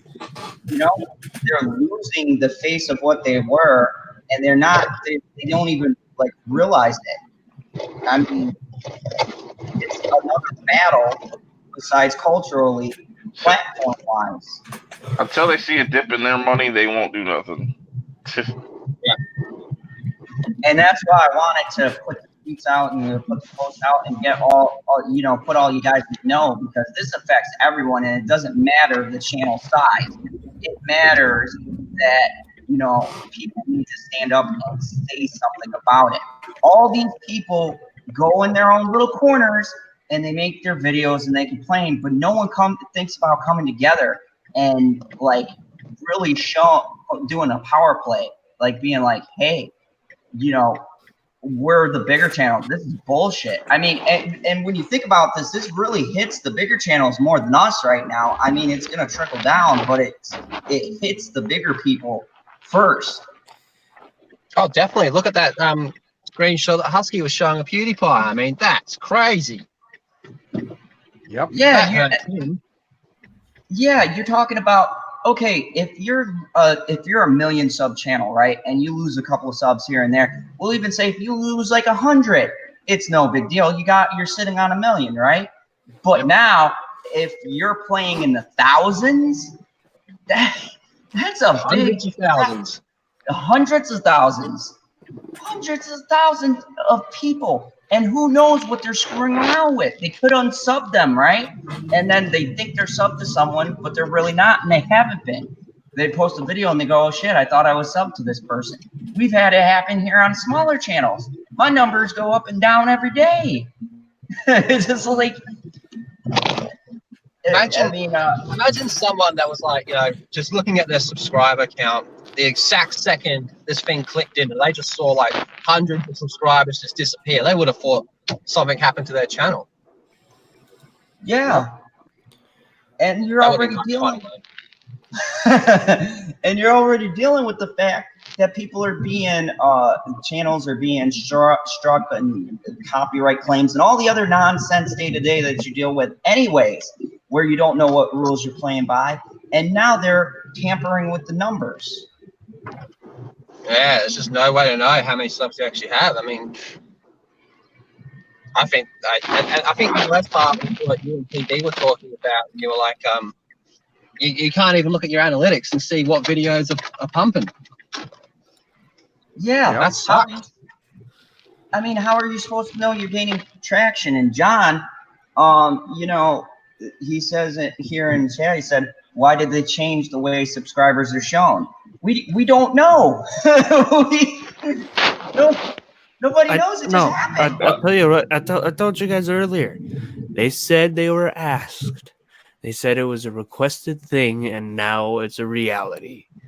Who the fuck requested that? I've never heard anyone ask that. I've seen thousands upon thousands of people asking to fix notifications. I've seen thousands of people when they made that say they didn't want that. It's the corporate or the yes men. So all the corporate channels or their yes men in the board. Why not a bit of both? But anyway, guys, I've reached my destination. I got to jump off. It's some bullshit. I just don't know why. But anyway, always good talking to you, lads. And I will speak to you a little bit later. About to go watch Rambo. Talk to you later. Nice. Hooroo. Bye. Talk to you later. See ya. But yeah, I'm not trying to see no damn Rambo. Like slide like 70 years old. I'm good. I saw just a 20-minute preview of it, or a little private screen. I can tell you it's where it's at, and they make it realistic to what's going on. But I'm not going to give anything away. You're going to have to watch my review that drops this Thursday, which is tomorrow, at about 8 or 9, somewhere in there. I don't know. Thursday right now. Yeah. Well, Zod time. Anyways, I had nothing else to bring up. We talked about random stuff in this stream. We talked about this YouTube thing in great length. Hopefully, people who watching this video, I want before we start wrapping this up, I want to leave you with this. If Star you Wars? like our, we'll say it at the end. Damn it, PB. No, porgs. Porg life. Listen, if you like my content, if you like any of these people's content, even if you like the big guys' content, okay, check to make sure you're subbed to them. Make sure that you're spreading the word, and make sure that you're getting your notifications, because it's a struggle, and we do this for you. Look, I am up about 3 right now, just turned 3, to bring you guys this talk show that we do every night. And we laugh, we do some serious stuff, all sorts of stuff, but we do this because we enjoy bringing this to you. But if YouTube keeps up this bullshit, people like us are going to disappear, okay? People like the bigger channels are going to get fed up and disappear, all right? And they're already looking for alternatives. So don't let YouTube dictate what you watch, okay? Don't let the corporations come in and tell you what you can see, all right? Don't let our voices be silenced, all right? People have to stand up for this bullshit in multiple areas, in what we're watching and what's being put out, in the content that we're creating. They're trying to control it all, people, and we can't let them control it. We can't let them silence the voices that brings you different points of view, because without it, this shit wouldn't exist.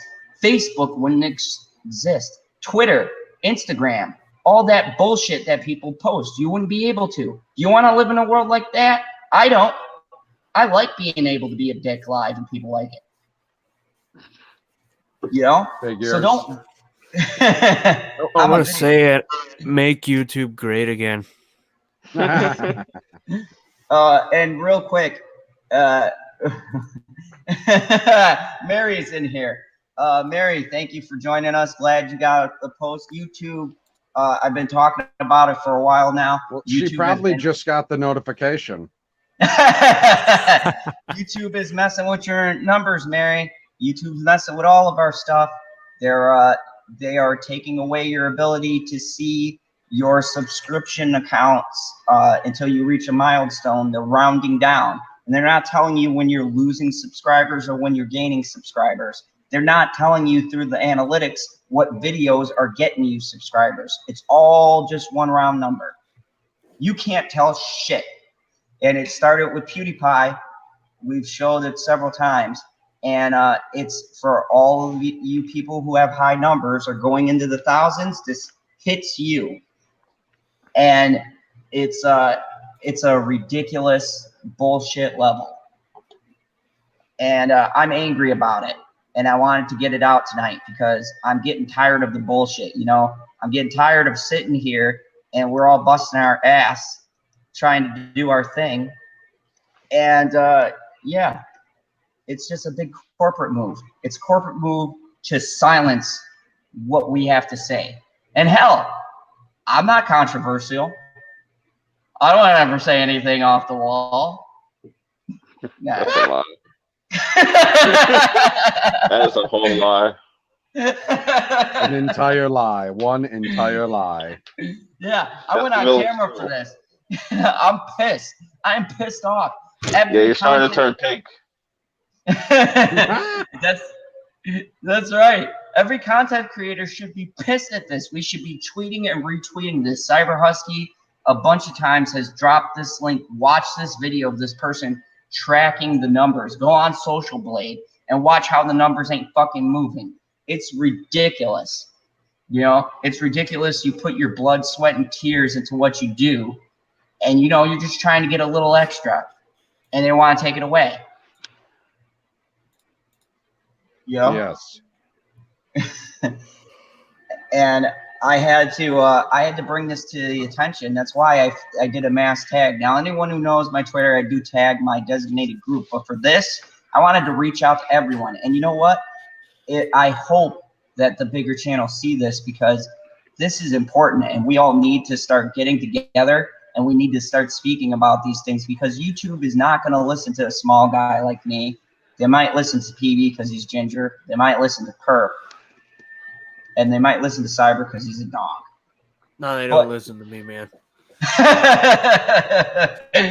But we need to get together and we need to start being vocal about these things. We need to get our followers to be vocal about this, because the followers are being gypped too. The people who like our content are being screwed too, because they're being unsubbed and they're not getting their notifications and they're playing with our analytics and our numbers. I mean, this is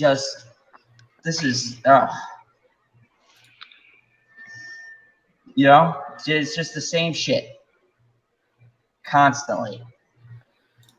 But anyways, yeah, so that was where I was at with this, and I wanted to bring it to you guys' attention. You know, we laughed, we read a couple of funny articles, we talked about things we'd like to invest in, but I want you guys, it is crazy, Marion. Definitely check out earlier in my video about the hour mark when I started talking about this, and I pulled up the videos and everything. I want everybody to share their video. I want you guys to share this, and I want you guys to see what's going on, because YouTube is not going to stop until we say something, and that's the problem. People are bitching in their own corners. We need to bitch together, because YouTube is not going to start giving a fuck until their money gets hit. That's the way it works. Unless you know, they start getting. Well, wait a second. If we all bitch together and we all make videos and we all watch each other's videos, isn't YouTube going to make money off of that? They got us by the balls, man. They got us by the balls. Don't super chat nobody. Yep, you gotta send it through Streamlabs link. You gotta send it through the Streamlabs. Streamlabs, PayPal, Cash App. You know what I'm saying? Nothing. Yep. Yeah, saying stop giving YouTube money. Don't. You know, for everyone who's a big, for everyone who's a bigger channel, they've got Patreons. They've got Streamlabs. They will get their money. If you like them, go out and go to their sites, go to their stores, support them that way. But don't give YouTube a dime, because YouTube is using that dime against us. They're using the revenue that they're seeing from all this stuff and getting their ads, and they're turning it on the creators who gave them the ability to get their fucking ads. So you know what? We need to hit them where it hurts. Just like with the endless argument of Disney. You don't want to see reboots? Stop giving them money. Stop reaching into your wallet and paying for something that you know damn well you don't like. You just don't want to be that guy to say it. Well, I'm going to say it. Sometimes you got to tell your kids, no. We'll see that. Yep, sometimes you got to say, go pick that VHS off the shelf and put it in the machine. Dust it off first, though. That's right. Get that Blu-ray 4K, okay? I get movies for free, all right? I'm going to go see it in the theater because I don't pay for it. But, you know, don't give these people money out of your pocket. Don't go and spend for the experience just to get gypped, knowing you're pissed off. You know that damn Lion King remake wasn't good. Stop lying to yourself. It was terrible. Let's be truthful, all right? You know you don't like lying to yourself. You're funny, Zod. You know, stop wasting your money giving these people your hard dollars, and they don't deserve it. They don't give a shit about you. They're showing it every day. And we're sitting here running the fucking hamster wheel for these jerks. And they're just making the money. Is that like $1 in pennies? You know what I'm saying? You know, it feels like every day we're being prostituted out, but people still pay while we suffer. Yeah, I went there. While we suffer, these jerks are getting paid off of our suffering. They're getting paid off of our hard work. And don't let them do it. Thank you, Mary, for coming in. They're trying to take our jobs.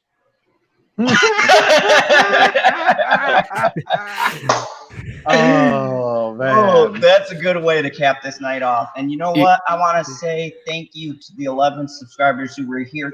Thank you to the people popping in and out. Thank you, Josiah Rises, for coming by and checking us out. You know, you came in during wrestling. It was weird. We try to mix it up. But thank you. Thank you, everybody. You are all special. You're all special. You know, thank you, everybody who's been checking out PB, everybody who checks out Perp, everybody who goes and checks out Cyber. More people go check out Cyber. We love them here. Everybody, you know, Don't forget about the people that are already gone. Go check out Stevie J. Go check out Lethal Lightning. There's a lonely man. He's on a mountain. He needs you to know that he cares about you, even though he likes to be lonely. Go show him lonely love. Give him a lonely banter. He forgot proper. No, I haven't forgotten it. Go check out the proper one if you like his stuff, because he likes to throw that in. Or dislike him if you don't. I'm just doing his promo. Go check out Proper Jeremy. Go check out, you know, everyone else who isn't here, okay? Go check out the Phantom Collective. Go check out everybody who you see tweeting. Go make sure you're subbed to them. Go show them love and give the big fucking finger to YouTube, because fuck them, fuck their algorithm, and fuck anyone from YouTube who sees this and doesn't like what I have to say. Yeah, fuck you. I don't fucking care. Fuck the white man. Tell him, Zod.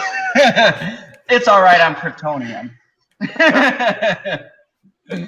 Yo, everybody, give these people the finger and stop endorsing to them and let them know that we give a shit about our entertainment. We give a shit about what we do, creating content, and we care about giving you the best quality.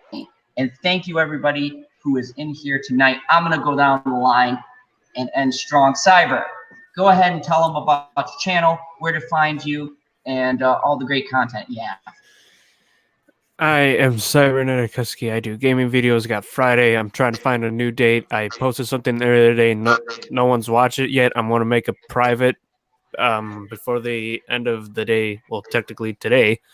So before tonight, it'll be locked and made private, and it'll be re-uploaded on Monday or so, because I'm testing some things. But Gears 5 video Friday. And also too, really quick, because John then posts brought this up and brought this to my attention. Go make sure you check out Nerdet's Newsstand and Vera Dark, because there was some bullshit going on. It's someone trying to attack her and her channel. They took it to a personal level. You guys all seen my doxing video, so you know how I feel about that stuff. And there's some shady stuff going down. Go check out her video that she has on it. But there's some crazy people in this world, so be careful with that, and go show some support to those channels, because you know, people like fucking with the big channels, and you know, I just proved it tonight. Go ahead, Perp, the future big channel here. Let us know about your channel. Future big channel. Whoa. Relax. Don't jinx me. You're this Perp and Stope chilling in the film zone as always. You know, shouts to PB, shouts to Husky, shouts to Mr. Zod. Yeah, I got my American Horror Story video up right now. The new season just started. Definitely check that out if you're into slashers. It's gonna be a fun season. I got some Top Boy videos coming out. Yeah, I might drop a random video sometime today or something like that. I don't know what else. Yeah, that's what I got going on right now. I'm gonna drop some videos during the weekend. The average shit like Titans season 2 shit, Finland Saga and stuff like that. But till next time, it's been cool. And yeah, man, support smaller YouTubers, support the channels that you fuck with and rock with. You know what I'm saying? Fuck YouTube. They just gonna keep doing their dumb shit. They ain't gonna stop me. So exactly, I love it. Yeah, just keep on rolling. And of course, the co-host, the commander, the person who keeps General Zod in line. PB, go ahead and tell them about yourself and your hilarious new video you dropped. Oh, well, thank you. Yep, I'm PB. You can find me at Pop Culture PB on YouTube and on Twitter. And I do videos focusing mainly on Marvel and Star Wars and apparently NFL rants now because I can't help myself. So I do some live recording of myself ranting about the NFL. And that's the most recent video that I dropped. And I will be doing some High Council highlights that I have been working on one this evening. So hopefully I will have it up sometime early today. Excellent, excellent. And of course, you have been in the fandom zone with General Zod. And I've got an exciting announcement. So everyone who's still sticking around, you're going to be the first to hear this. Entertainment Hacker is going to do an interview here tomorrow night at 10 with me. Ooh. I'm going to talk to him about his channel. We're just going to sit and rap, you know, the same. It's going to be a special fandom zone. I normally do them on Saturday, but, you know, he got back to me and time zones and stuff. He said he had a free moment. So we're just going to do it. We're going to do the interview. I'm going to work on getting it ready tonight, and I'm going to start shooting out the updates probably right away, going right into the day just to let you guys know. But it's going to be great, and I look really forward to having him here in the fandom zone. So also, not only am I going to watch more anime on Sunday, but Echo Base but Echo Base will be coming back here, and we will be talking about the Clone Wars. We're going to talk about the past seasons, and then we're going to talk about our predictions and where we would like to see this new season going on the Disney Plus. So that's some exciting news. And when is this happening? This is going to be happening Sunday. We're going to shoot for, I believe it's at 8 or 9. So wait, you're talking more anime, and you're talking about the Clone Wars? I'm gonna do the Clone Wars, and that's a smooth transition into watch more anime. Clamame. Calamity. It's gonna be a Calamity Sunday. Oh, I should start promoting that now. And also, thank you guys. Also, I am going to be having like 4 reviews dropping. I got them all ready, all in the queue. I'm probably going to drop them all at once. There will be a review on seasons 1 and 2 of American Gods. I'm going to do a overview on the newest season of Power and what I think of the first 4 episodes. I'm going to drop my review on both The Devil's Rejects and 3 from Hell as a one large review, having seen them together in one fluid movie. And I'm going to be dropping Last Blood right after I get out of the theater. So a lot going down. It is going to be crazy epic. So stay tuned. Keep your notifications on. And as always, remember the rule here in the fandom zone. Kneel before Zod. I will never kneel, and as far as I know, dogs can't.